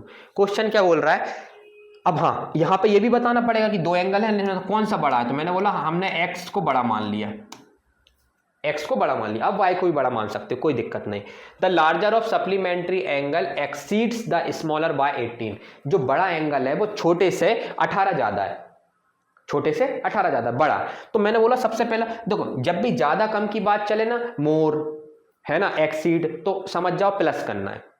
जब भी लेस की बात चले तो समझ जाओ माइनस करना है। जब भी टाइम्स की बात चले कि मेरी एज आपसे 2 टाइम्स है, मेरी एज आपसे 3 टाइम्स है, 5 टाइम्स है, मेरे पास जो पैसे हैं आपसे 2 टाइम्स है, तो समझ जाओ मल्टीप्लाई की बात चल रही, तो मल्टीप्लाई होगा। पिछले क्वेश्चन में 3 टाइम्स था तो 3 का मल्टीप्लाई होगा, बस ये पता करना था। इसमें एक्सीड लिखा है, देखो वर्ड लिखा है एक्सीड, एक्सीड मतलब ज्यादा, तो 18 ज्यादा है तो एक्सीड मतलब प्लस करना है, तो 18 प्लस होगा, या तो एक्स में होगा या वाई में, ये हम कर लेंगे। बस ये पता करो पहले कि प्लस करना है कि माइनस की इनटू, तो प्लस होगा इस क्वेश्चन में। तो मैंने बोला कि दोनों एंगल को सबसे पहले तो इक्वल कर लो। आप बोलोगे भैया ये तो इक्वल है ही नहीं ना, उन्होंने बोला है कि जो बड़ा एंगल है वो छोटे से 18 ज्यादा है, ठीक है। तो मैंने बोला कौन ज्यादा है, तो आप बोलोगे बड़ा एक्स, क्योंकि एक्स ही तो बड़ा है, तो इस पे हाथ रख लो। उस पे हाथ रख लिया तो 18 ऐड करना है आपको, तो इसमें हाथ रख लिया, इसमें नहीं करेंगे हाथ, जो उसके सामने बैठा है उसमें क्या करूंगा, 18 ऐड कर दूंगा, 18 डिग्री। फिर से देखो, सबसे पहले इक्वल का साइन लगाओ, कहना लेकिन ये तो इक्वल का साइन भाई, ये तो गलत बात है ना, इक्वल तो है ही नहीं दोनों। तो मैंने इक्वल बनाने के लिए क्या करना पड़ेगा, जो छोटा है उसमें 18 ऐड कर देंगे। ऐसे सोच लो। दूसरा तरीका ऐसा सोच लो, कहना कौन बड़ा, कहना ये, तो 18 ऐड किस में होगा, दूसरे वाले में। हाथ रख लिया करे भाई, सबसे आसान तरीका। ये इक्वेशन बन गई, कहना हाँ थोड़ा तरीके से लिखना, x degree minus y degree equal to 18, ये इक्वेशन फर्स्ट। मैंने बोला बिल्कुल इक्वेशन फर्स्ट। कहना सेकंड इक्वेशन कहाँ लाए भैया, पूरा क्वेश्चन ही कंप्लीट हो गया, सेकंड इक्वेशन ही नहीं आई, अब क्या करें हम। अब यहां आप फंस जाएंगे। ये अच्छे क्वेश्चन होते हैं, है ना, ये बहुत अच्छे क्वेश्चन होते हैं। अगर आप इनको करके नहीं गए ना घर से, तो ये मान के चलो वहां बिल्कुल क्लिक नहीं करेगा कि यही करना है, बिल्कुल क्लिक नहीं करेगा। लेकिन आप घर से इस टाइप का एक क्वेश्चन भी करके गए ना, तो आप समझ जाओगे कि यार इन क्वेश्चनों में करना क्या रहता है। तो आप बोलोगे कि यार यहाँ दूसरा स्टेटमेंट दिया ही नहीं है, तो हम दूसरी इक्वेशन कहाँ बनाएंगे। तो मैंने बोला जरा ध्यान से देखोगे तो पता चलेगा तुम्हें कि दूसरा स्टेटमेंट दिया हुआ है। तो आप बोलोगे कहाँ, तो मैंने बोला ये लिखा है ना, सप्लीमेंट्री एंगल्स। सप्लीमेंट्री एंगल्स का मतलब क्या होता है, सप्लीमेंट्री एंगल्स का मतलब होता है दुनिया में ऐसे दो एंगल्स जिनका सम 180 है। देखो मैंने स्टेटमेंट भी लिखा है, सप्लीमेंट्री एंगल का ये है स्टेटमेंट, कॉम्प्लीमेंट्री एंगल का ये है स्टेटमेंट। तो अगर सप्लीमेंट्री एंगल लिखा हुआ है और सप्लीमेंट्री एंगल के तौर पे आपने x डिग्री और y डिग्री माने हैं, पहला एंगल दूसरा एंगल, तो दोनों का सम कितना आना चाहिए, तो कहना 180 डिग्री। ये हो गई दूसरी इक्वेशन। ये क्लिक ही नहीं करती लोगों को, और सच में नहीं करती, हमें भी नहीं करती थी जब हम पढ़ते थे। कहना यार कैसे, कहीं तो पूरा स्टेटमेंट खत्म कर दिया। तो याद रखना ये तभी बनेगी जब आप नंबर ऑफ क्वेश्चन ज्यादा अटेम्प्ट कर पे जाएंगे। मैं बोल रहा हूं ना, कुछ भी नई चीज नहीं आएगी, मतलब आप जितने ज्यादा क्वेश्चन करेंगे आप हर क्वेश्चन में एक नई नई चीजें सीखते जाएंगे। कहना अच्छा ये ऐसा है, तो इस टाइप के क्वेश्चन आएंगे। तो कभी भी अगर पूरा क्वेश्चन खत्म हो जाए और अगर आपको कोई सेकंड इक्वेशन ना मिले तो कुछ खोजा करे। जैसे सपोज करो 3 एंगल के बारे में बात चल रही, ठीक है, मानना 3 एंगल के बारे में बात चल रही है ना, और ट्रायंगल की बात चल रही, ट्रायंगल की बात चल रही, उसमें 3 एंगल होते ही है। तो पूरा स्टेटमेंट बन गया और एक ही इक्वेशन बनी या 2 इक्वेशन बन गई। कहना तीसरी कहाँ से लेके आया है, एक ही इक्वेशन बनी, दूसरी कहाँ से लाए। तो आपको पता है कि ट्रायंगल में तीनों एंगल का सम कितना होता है, 180। तो तीसरी इक्वेशन बनी x degree plus y degree plus z degree equals to 180 degree, जबकि उन्होंने कहीं नहीं लिखा था। ये वो बोलते हैं आपको पता होना चाहिए। अगर कॉम्प्लीमेंट सप्लीमेंट्री लिखा तो ये बात पता होनी चाहिए कि दोनों एंगल का सम 180 होगा, और 2 एंगल मतलब x और y जो आपने यहाँ माने। चलो दोनों इक्वेशन को सॉल्व कर ले, चलो कर लेते हैं। कैसे करेंगे, वही सब्स्टिट्यूशन मेथड से करें। किससे वैल्यू निकाल रहा है, तो फर्स्ट से निकाल लेते हैं, फ्रॉम इक्वेशन फर्स्ट डायरेक्ट निकालेंगे भाई। अब आपकी प्रैक्टिस हो गई। x डिग्री की वैल्यू ज़्यादा आसान है निकालना, निकाल लो। कितनी हो गई, 18 डिग्री प्लस y डिग्री, ठीक है। इसको कौन सी इक्वेशन बोल दिया, थर्ड बोल दिया। मिटाएं इसको। अब जरा जल्दी जल्दी, अब तक मैं मिटा रहा हूं, आप सब्स्टिट्यूट कर दो। किस में सब्स्टिट्यूट करोगे, किससे निकाली थी, फर्स्ट से, तो सेकंड में सब्स्टिट्यूट कर दो, है ना। तो यहां पे लिख देते हैं put in second, put in equation second. Second equation में सब्स्टिट्यूट करो, x plus y equal to 180 है, तो x प्लस का y degree equal to 180 degree है। अब हम इसमें पुट कर रहे हैं put in equation second. Second equation क्या है, x plus y equal to 180 degree, ठीक है। क्या वैल्यू सब्स्टिट्यूट करना है, x की वैल्यू सब्स्टिट्यूट करना है 18 प्लस वाई डिग्री, है ना। तो 18 degree plus y degree plus का y degree equal to 180 degree, ठीक है। तो ये बन गया 18 डिग्री प्लस का 2y degree equal to 180 degree. 18 उस साइड सब्ट्रैक्ट कर दिया है ना, सारे कांस्टेंट एक साइड, तो बन गया 162 डिग्री। इसको आप यहीं से कट कर दीजिए, है ना। कट का सिंबल लगाना जरूरी नहीं है, डायरेक्ट कट कर सकते हैं आप 81 डिग्री, है ना। जितना साफ दिखाएंगे कॉपी उतना अच्छा है। हमें मालूम है कटने के बाद 81 ही आएगा। अब ये वैल्यू किस में सब्स्टिट्यूट करते हैं हम, थर्ड में। Put in equation third. जैसे ही आप थर्ड में पुट करेंगे करवाइए, एक्स डिग्री अपनी जगह, ठीक है, 18 प्लस वाई डिग्री, 18 डिग्री अपनी जगह, वाई डिग्री की वैल्यू है 81 डिग्री, 81 प्लस 18 कितना हो जाएगा, 99 डिग्री। ये हो गया आपका 99 डिग्री। तो आपने देखा कि एक एंगल आ गया आपका x डिग्री बराबर 99 डिग्री और दूसरा एंगल आ गया 81 डिग्री, है ना। ये आपका आंसर आ गया 99 डिग्री प्लस 81 डिग्री। दोनों का सम करो, देखो 180 आएगा और दोनों के बीच में गैप कितने का है, 18 डिग्री का। तो आपने सप्लीमेंट्री कॉम्प्लीमेंट्री का अच्छा क्वेश्चन देख लिया। तो अगर कहीं कॉम्प्लीमेंट्री लिखा होता, ये सेम क्वेश्चन अगर कॉम्प्लीमेंट्री होता ना, तो सेम इक्वेशन बनती, बस ये जो इक्वेशन सेकंड है ना, या 180 की जगह 90 आ जाता, क्योंकि कॉम्प्लीमेंट्री एंगल का सम 90 होता है। ठीक है, चलो थर्ड क्वेश्चन देखते हैं। थर्ड क्वेश्चन क्या है, थर्ड है the coach of a cricket team buy 7 bat and 6 ball, ठीक है, for ₹3800 later she buy 3 bats and 5 balls for 1750, find the cost of each bat and each ball, है ना। The coach of a cricket team, suppose करो coach मोच हटाते हैं, आप आते हो, आप एक इसमें गए, किस में गए, शॉप पे गए, आपने बोला 7 बैट दे दो और 6 बॉल दे दो, तो उसने 7 बैट दी, 6 बॉल दी। आपने पूछा कितने पैसे हुए, उसने बोला, मतलब शॉपकीपर भैया ने बोला कि 3800 हुए, है ना, 3800 रुपये। फिर आप अगले दिन गए, आपने बोला कि भैया 3 बैट दे दो और 5 बॉल दे दो, तो कितने पैसे हुए, तो उन्होंने बोला 1750 रुपीज़ हुए। ठीक है, अब आप घर आए और आपके पेरेंट्स ने आपसे पूछा कि ना आप लेके तो आ गए, आप मुझे ये बता दो कि एक बैट और एक बॉल की प्राइस क्या है, कितने का पड़ा एक बैट और एक बॉल। सिंपल सा क्वेश्चन है भाई, आप सब कुछ सामान खरीद के लाओगे तो घर पे रेट तो पूछेंगे ही उसके, आपको नहीं पता, और वही लिखा है find the cost of each bat and each ball. अब आप बोल रहे हैं मैंने तो शॉपकीपर भैया से पूछा ही नहीं कि मुझे कितने का एक बैट है, कितने का बॉल, मैंने तो उनसे जो चाहिए था वो बोला, उन्होंने मुझे सामान दिया, मैंने पैसे दिए और मैं आ गया।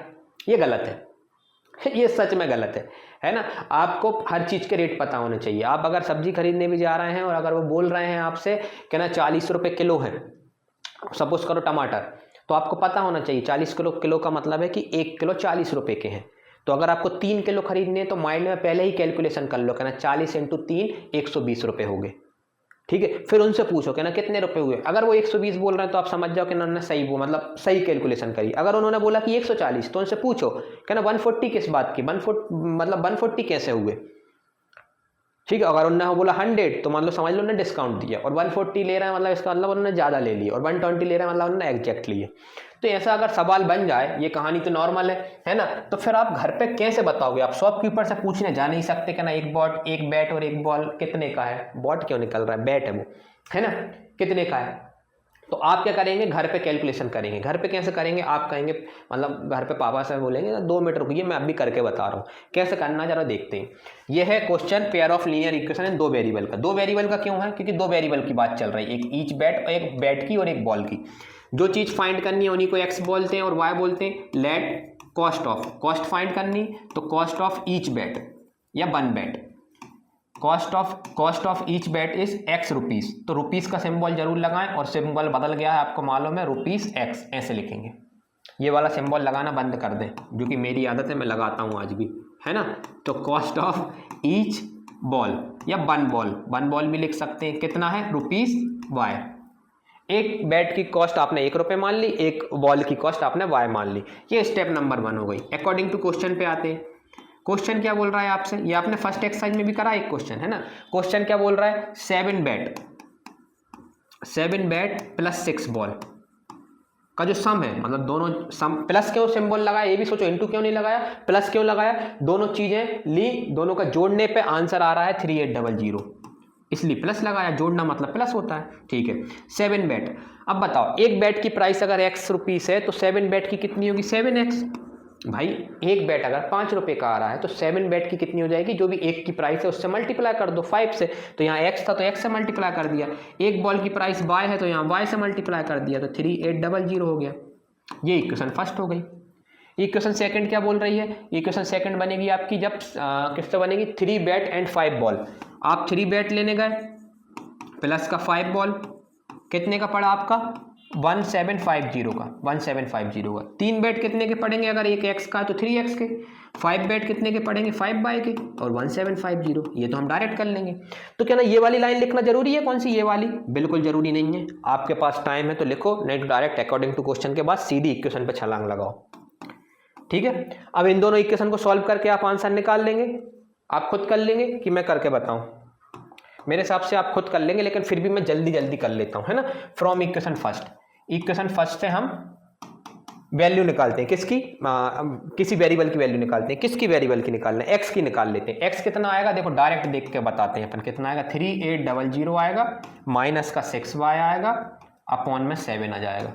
ये एक्स की वैल्यू आ गई, देखो डायरेक्ट आ गई, 3800 माइनस का 6/7। ये हो गई इक्वेशन थर्ड। ये किस में पुट करते हैं हम, पुट इन इक्वेशन फर्स्ट से निकाल ली ये वैल्यू, तो सेकंड में पुट करेंगे। सेकंड क्या है, 3x + 5y।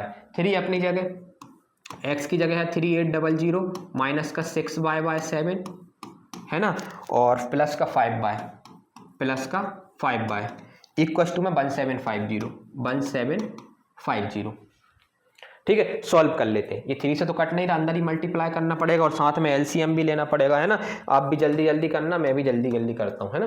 चलो, 1 इधर मल्टीप्लाई हुआ, क्योंकि 1 इधर जाएगा 7 इधर जाएगा, तो 1 से तो मल्टीप्लाई करने पे कोई फर्क ही नहीं पड़ेगा, लेकिन 3 तो अंदर जाएगा। 38 × 3 कितना हो जाएगा 90, और 8 × 24, 90 24 114, मतलब 11400। ठीक है, जब 3 6y से होगा तो 18y हो गया। ठीक है, और ये 7 किससे मल्टीप्लाई हुआ, क्रॉस में हो रहा है, एलसीएम भी साथ में ले रहा हूँ। 7 + 5 7 × 5 35y।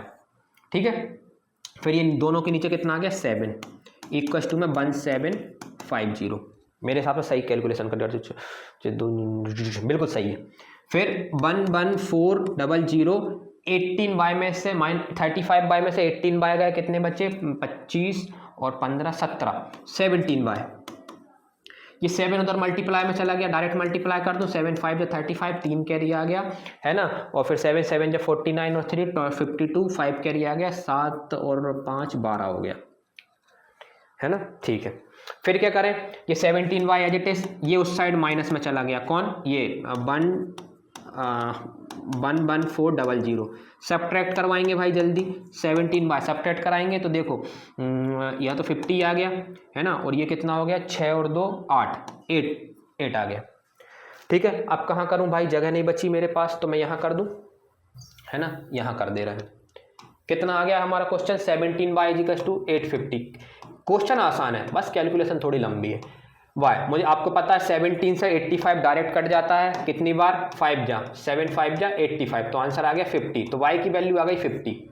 ये वैल्यू 50 कहाँ पुट कर देंगे आप, इक्वेशन नंबर थर्ड में, यही पुट करते हैं अपन थर्ड में, तो पुट इन थर्ड। जैसे ही आप इक्वेशन थर्ड में पुट करेंगे तो पुट करवाइए, x बराबर 3800 है ना, माइनस का 6y मतलब y की वैल्यू 50 है, तो 6 करेंगे मल्टीप्लाई करेंगे तो 300 हो जाएगा, और नीचे कितना लिखा है 7 लिखा हुआ है। 3800 में से 300 घटाएंगे तो 3500 आएगा, अपॉन 7, और 7 5 जा 30 और 35, तो ये x की वैल्यू आ गई। ये आपका आंसर आ गया। तो आपने देखा कि बैट की प्राइस क्या है, x क्या माना था आपने, कॉस्ट ऑफ ईच बैट, तो ये आ गई बैट की प्राइस, प्राइस ऑफ बैट, ये आ गया बैट प्राइस। ठीक है, 500 का। और बॉल कितने की है, बॉल है आपकी 50 रुपीज़ की। और आप देखो क्वेश्चन आंसर देख के ही बता सकते हो कि यार बैट महंगा आता है, बॉल सस्ती आती, तो महंगा मतलब बड़ा आंसर, देखो छोटा आंसर। अगर सपोज करो ये y की वैल्यू आ रही होती 500 और ये 50 आ रही होती, तो तुम कंफ्यूज भी, सोचने वाला सवाल था कि ऐसा कौन सी बॉल है जो बैट से भी महंगी आ रही। ठीक है, तो इसलिए ऐसे क्वेश्चनों में ज़रा ये ध्यान दे दिया करें। तो इस क्वेश्चन तो था तो आसान, लेकिन बस ये था कि कैलकुलेशन अच्छी थी भाई, ये मैं मानता हूँ। अगला क्वेश्चन देखते हैं। अगला क्वेश्चन क्या है, अगला क्वेश्चन है the taxi charges in a city consist of a fix charge together with the charge for the distance covered. ठीक है, जैसे आप जब टैक्सी लेते हैं ना, हम जब टैक्सी बुक करते हैं तो पर किलोमीटर के हिसाब से रहती है ना, कि आपको 3 किलोमीटर जाना है तो 1 किलोमीटर का अगर उनका 5 रुपये प्राइस है तो 3 किलोमीटर का 15 होगा। लेकिन कुछ टैक्सी वाले एडिशनल चार्ज भी लेते हैं, है ना, क्या ना, ये चार्ज तो लगेगा ही, जो मान के चलो 10 रुपये है, तो सपोज करो कि पर किलोमीटर का चार्ज उनका कितना है, पर किलोमीटर का चार्ज है 3 रुपीज़, है ना, और आपको 5 किलोमीटर जाना है ना, तो हो गया 15 रुपीज़।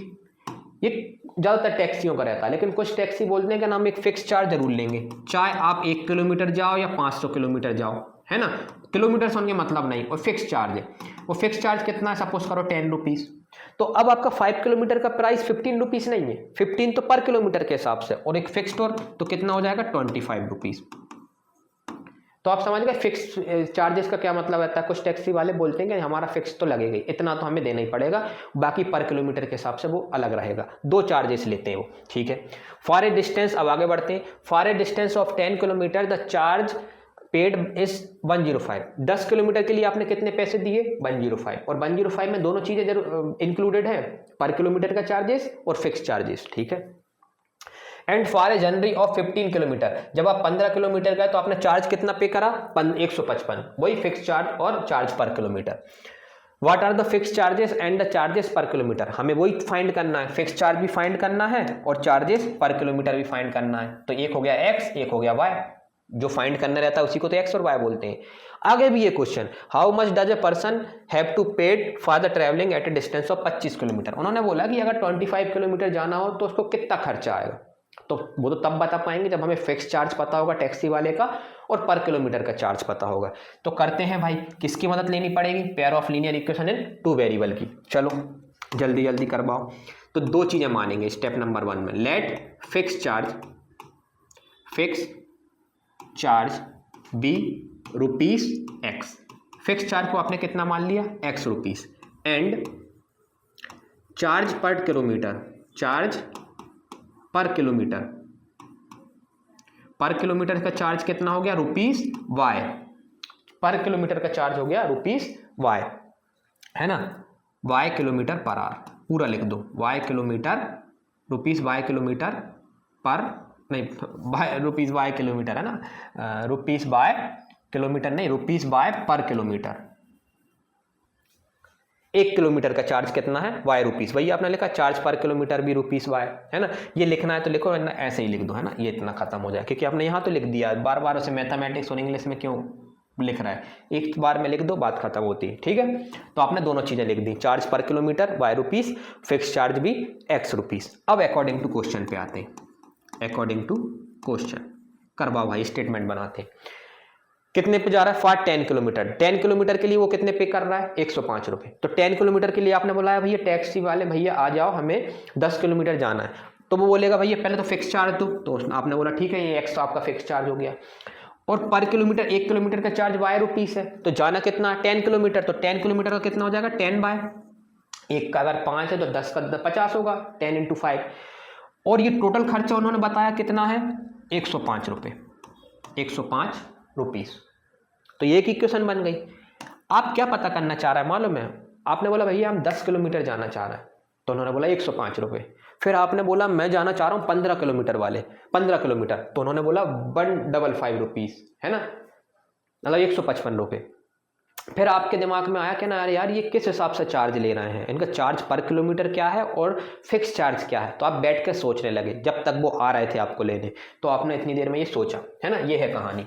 फिर आगे बढ़ते हैं, फिर उन्होंने बोला 15 किलोमीटर का चार्ज कितना लेंगे, 155 रुपये। तो 15 किलोमीटर के लिए आप उनको बुलाओगे तो फिक्स चार्ज तो फिक्स है एक्स, और 15 किलोमीटर का चार्ज कितना लगेगा, 15 वाई, क्योंकि 1 किलोमीटर का वाई है तो 15 का 15 वाई, और इस दोनों का आंसर कितना आ रहा है, 155, इतना पैसा लगेगा। अब इन दोनों इक्वेशन को सॉल्व कर लेंगे, एक्स और वाई की वैल्यू निकालेंगे और मेरा आंसर आ जाएगा। आप भी कर लेंगे, लेकिन मैं आपको जल्दी जल्दी करवा दे रहा हूं, है ना। फर्स्ट से, फ्रॉम इक्वेशन फर्स्ट देखते हैं, क्योंकि मेरा भी थोड़ा इंटरेस्ट है कि यार बताओ यार कैसे मतलब क्या चार्जेस ले रहे हैं वो, ठीक है। तो फ्रॉम इक्वेशन फर्स्ट से एक्स की वैल्यू निकालते हैं। एक्स की वैल्यू कितनी आ रही, 105 माइनस का 10 बाय, ये किस में पुट करेंगे, सेकंड में पुट करो, सेकंड में पुट इन इक्वेशन सेकंड, जल्दी करवाएंगे आप। x की वैल्यू है 105 माइनस 10 बाय, तो 105 माइनस का 10 बाय, ये तो x की वैल्यू है, 15 बाय पहले से था एज इट इज, 15 बाय हो गया इक्वल टू 155 हो गया, ठीक है। तो 105 अपनी जगह, इन दोनों 105 को साइड पहुंचाया, इन दोनों को सॉल्व कर लिया, आ गया 5 बाय, 105 उस साइड सब्ट्रैक्ट हो गया तो बचा 50, 5 से 50 10 टाइम्स कट गया तो y की वैल्यू आ गई 10। ये 10 पता है क्या था, आप कहाँ गया यार, मिट मत जाना यार, यार कौन सी बटन दब जाती पूरा क्लीन हो जाता है, 2-3 बार हो चुका है भाई, बहुत मेहनत लग जाती है ना। मैं जल्दी जल्दी लिख देता हूँ। इक्वेशन क्या थी, 10 किलोमीटर का 105 रुपये था, है ना। तो 10 किलोमीटर का आपने एक्स क्या माना था, फिक्स चार्ज। गलती से ये बटन दब गई, टच हो गई, पूरा कहानी खत्म हो गई। अब मुझे पूरा तो लिख नहीं पाऊंगा लेकिन मुझे सब याद है। फिक्स चार्ज कितना था, 100 रुपीज़, और चार्ज पर किलोमीटर, जब तक आप आगे कर रहे हैं ना, चार्ज पर किलोमीटर कितना है, वाई रुपीज़, है ना, रुपीज़ का सिंबल, ठीक है। फिर अकॉर्डिंग टू क्वेश्चन में हमारे पास 10 किलोमीटर का चार्ज वो 105 रुपये ले रहा था, तो 10 किलोमीटर का चार्ज 105 रुपये हो गया, ठीक है। फिर उन्होंने बोला 15 किलोमीटर का चार्ज वो 155 रुपये ले रहा था, हमने 155 ले लिया, ठीक है। फिर हमने अभी इससे x की वैल्यू निकाली थी, इससे y की वैल्यू निकाली थी, तो हमें पता है कि जब x की वैल्यू निकाली थी, ठीक है, तो हमारा y कितना आ गया था, y आ गया था आपका 50, 5, 10 ना, 5, हाँ 10, तो y की वैल्यू 10 आ गई थी, ठीक है। अगर आपकी y की वैल्यू 10 आ गई, आप किसी भी इक्वेशन में रख दो। अब थर्ड तो हाँ, इक्वेशन फर्स्ट से आपने थर्ड इक्वेशन क्या बनाई थी, 105 माइनस का 10y बनाई थी, ये इक्वेशन नंबर थर्ड थी।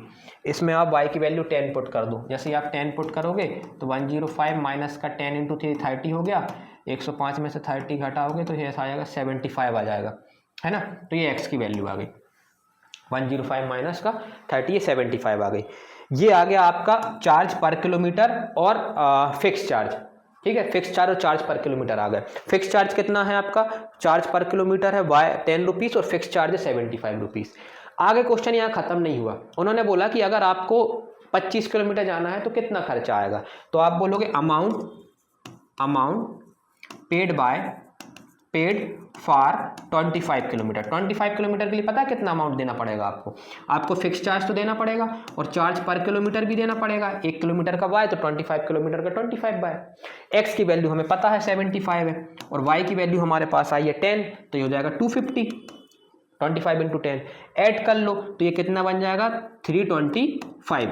तो 325 रुपीज़ आपको देने पड़ेंगे कितने किलोमीटर के लिए, 25 किलोमीटर के लिए। तो आपने देखा, आपने पेयर ऑफ लीनियर इक्वेशन की मदद से कैसे फिक्स चार्ज पर किलोमीटर और 25 किलोमीटर जाना था तो वो भी निकाल लिए। अगर अब आप बैठे बैठे ये सोच रहे हैं, अगर टैक्सी वाला नहीं आया, कहना अगर मुझे 50 किलोमीटर जाना होता तो 50 किलोमीटर का चार्ज पता कितना लगता, x प्लस का 50 बाय फिक्स चार्ज प्लस का चार्ज पर किलोमीटर, x और y की वैल्यू पता है। ऐसे आप किसी भी क्वेश्चन को कर लेंगे। अब मैं खुद मिटा रहा हूं, ठीक है। चलो हाँ, अब ये टाइप का क्वेश्चन भी बहुत चलता है, फ्रैक्शन वाला। A fraction become 9/11 if 2 is added to both the numerator and denominator, if 3 is added to both the numerator and denominator it become 5/6, find the fraction. अगर आपको फ्रैक्शन फाइंड करना है तो याद रखना फ्रैक्शन का जो जनरल फॉर्म रहता है, लेट रिक्वायर्ड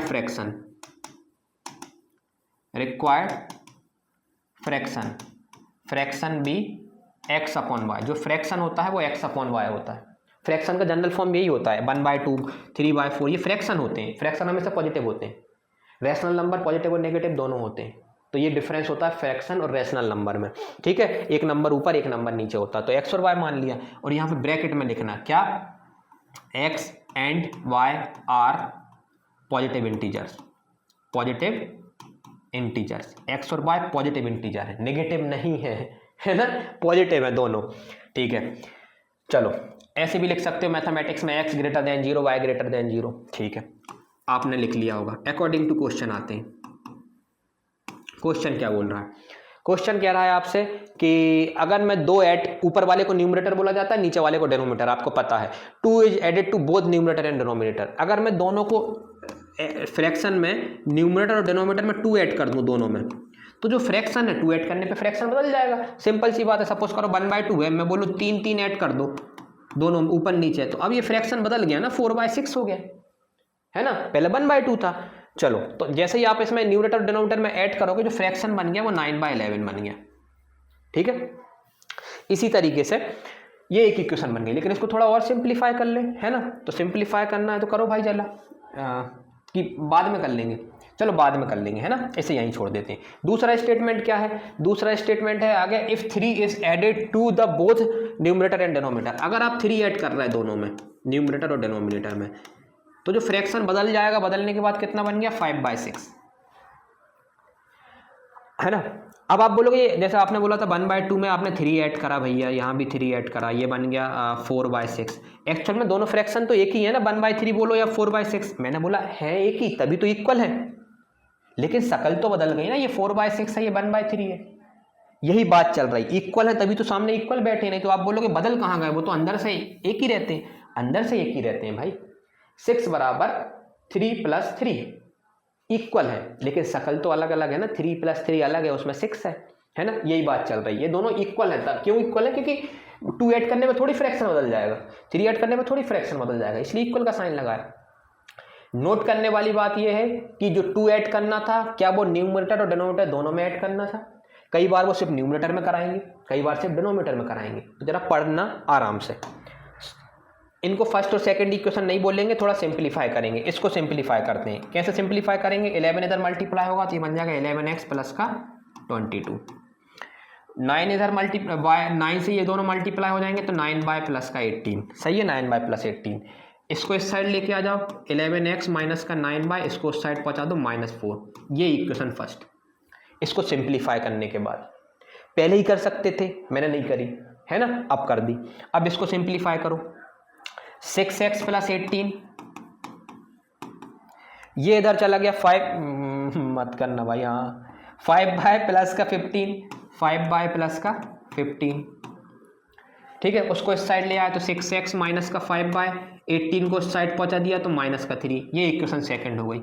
इनको सॉल्व करना है, इनको आपको सॉल्व करना है, x और y की वैल्यू निकालना है, और जो x और y की वैल्यू आएंगी वो आपका रिक्वायर्ड फ्रैक्शन हो जाएगा। सपोज करो x की, अभी आप कर लेंगे यार, है ना, तो रिक्वायर्ड फ्रैक्शन, सपोज करो x की वैल्यू 2 आ गई, y की वैल्यू 3 आ गई, तो रिक्वायर्ड फ्रैक्शन क्या बन जाएगा 2/3, क्योंकि आपका फ्रैक्शन की वैल्यू, फ्रैक्शन क्या था आपका x/y, है ना। अब ये 2/3 तो मैं नहीं लिख रहा, क्योंकि आप सॉल्व कर लेंगे, है ना, किसी दोनों इक्वेशन को सॉल्व करेंगे। कौन से मेथड से सॉल्व करेंगे, सब्स्टिट्यूशन मेथड से। मेन पता है ना आपको वर्ड प्रॉब्लम में क्या है, सब्स्टिट्यूशन मेथड तो आपको आता है, ग्राफिकल भी आता है, कल एलिमिनेशन सिखाएंगे वो भी आपको बहुत अच्छे से बन जाएगा, सब आता है आपको। मेन मुद्दा ये है कि वर्ड प्रॉब्लम में कि इक्वेशन बनाना, वो बिल्कुल सही बनाना है, वो प्रैक्टिस से बनेगी। फ्रैक्शन वाले मुश्किल से बुक में और रेफरेंस बुक लोगे ना, RD शर्मा, RS अग्रवाल, मुश्किल से मुश्किल 8 क्वेश्चन मिलेंगे, 8 से 10 क्वेश्चन, सब लगा डालो, आप मास्टर हो जाओगे इस टॉपिक में। कौन से वाले में, फ्रैक्शन वाले में। ऐसे ही आप एक है ना, ऐसे ही अगला क्वेश्चन देखते हैं। कंप्लीट हो गया क्या सच में, वाह यार, कंप्लीट हो गया यार। अगर कंप्लीट ही हो गया, 5 ही क्वेश्चन थे, ठीक है। अगर कंप्लीट हो गया तो फिर तो मैं सॉल्व करा दे रहा हूँ यार, है ना, 2 मिनट में सॉल्व करा दे रहा हूँ। तो मैं ये कहना चाह रहा था आपसे कि अगर फ्रैक्शन वाले क्वेश्चन है तो ये एक टाइप है, तो फ्रैक्शन वाले क्वेश्चनों को कर लिया करें, मतलब अलग अलग ढूंढ के करो, है ना। मतलब ये टैक्सी वाले तो ये कोई टाइप नहीं है, लेकिन फिर भी, है ना, जैसे ये कोच बैट वाले हैं, ये एक फिक्स टाइप है। इस टाइप के क्वेश्चन जल्दी देख के बना देते हैं लोग इक्वेशन। कैसे, 7x + 6y = 3800, 3x + 5y = 1750, और इक्वेशन सॉल्व करना है। ये सप्लीमेंट्री कॉम्प्लीमेंट्री वाले, ये सब आपको ऐसे सॉल्व करना है, ठीक है। चलो इसको कराऊं क्या सॉल्व, खत्म हो रहा है अब, आप बोल रहा, मैं सोचा था एक आध और क्वेश्चन है इसलिए मैं लेक्चर नहीं बढ़ाना चाह रहा था, क्योंकि इनमें तो भाई आता है आपको, अब आप कर लेते हैं, है ना। चलो देख लेते हैं, 2 मिनट लगेंगे, करते हैं। इससे किसकी वैल्यू निकाल लूँ, जल्दी जल्दी करवाना, अब आपको आता है ना। किसकी वैल्यू निकाल लूँ इससे मैं, इससे निकलेगी x की वैल्यू, x की वैल्यू निकालूं, कितनी आ गई, इसकी वैल्यू आएगी -4 + का 9/y11, ये x की वैल्यू आ गई, है ना। इससे डायरेक्ट निकाल लिया अपन ने, ठीक सही है। ये किस में सब्स्टिट्यूट कर देंगे हम, इसमें सब्स्टिट्यूट करो। घर पे ऐसी प्रैक्टिस करना भाई, है ना, एक एक स्टेप मत करना, डायरेक्ट सब्स्टिट्यूट करना है। 6x की जगह लिख दिया -4 + का 9/y11, ठीक है, और -5 अपनी तरह जगह, और इक्वल टू में -3, ठीक है। मल्टीप्लाई कराओ, ये हो गया -24, ठीक है, + का 9 × 6 = 54y, यहाँ एलसीएम भी ले रहा है, ये 11 इधर चला गया माइनस का 55/, ये दोनों आपस में मल्टीप्लाई हुए और 11 उधर चला गया तो हो गया माइनस का 33। ठीक है, सॉल्व कर लो। 54 में से माइनस का 55 जाएगा, मेरे हिसाब से माइनस वाई बचेगा। माइनस का 24 उस साइड गया है ना, तो प्लस में हो गया, तो ये बच गया कितना 6 3 9 माइनस का 9, तो y की वैल्यू कितनी आ गई 9, तो आपकी y की वैल्यू 9 आ गई। माइनस से माइनस कट गए, ये y की वैल्यू उठा के यहाँ रख दो, जरा जल्दी रखवाओ। तो x कैसे कितना आ जाएगा 9 यहाँ रखोगे तो 9 9 जा 81, 81 प्लस माइनस का 4, 81 माइनस नहीं 9 9 जा 81 और 81 माइनस का 4 77, 77/11 7, तो y की वैल्यू आ गई 7। कई बार ऐसा लगता है, देखो आंसर अगर पॉजिटिव इंटीजर नहीं आ रहा है ना, जैसे रेड फ्रैक्शन आ रहे हैं या कुछ आ रहा है तो रुक जाया करें।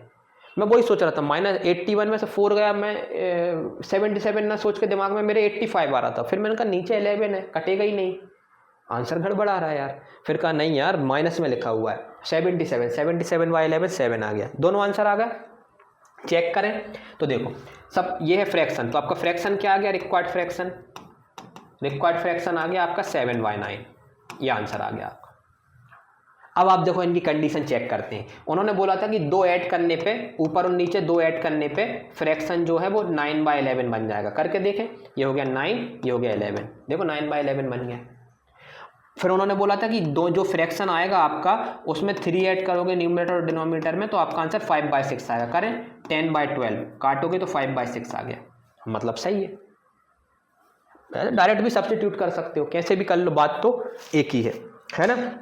चलो, तो हमारी कहानी यहाँ खत्म होती है 3.2 की। एक्सरसाइज 3.2 कंप्लीट हो गई। सब्स्टिट्यूशन मेथड आप सीख चुके, ग्राफिकल मेथड आप सीख चुके। नेक्स्ट एक्सरसाइज में एलिमिनेशन मेथड सीखेंगे और फिर चैप्टर कंप्लीट, है ना। बहुत इंपॉर्टेंट चैप्टर है, बहुत ही काम का चैप्टर है। आगे जाके आपको ये pair of linear equation solve करना आना ही चाहिए, तो इसको बड़े आराम से करना, ठीक है। चलिए ख़त्म करते हैं। Thank you for watching.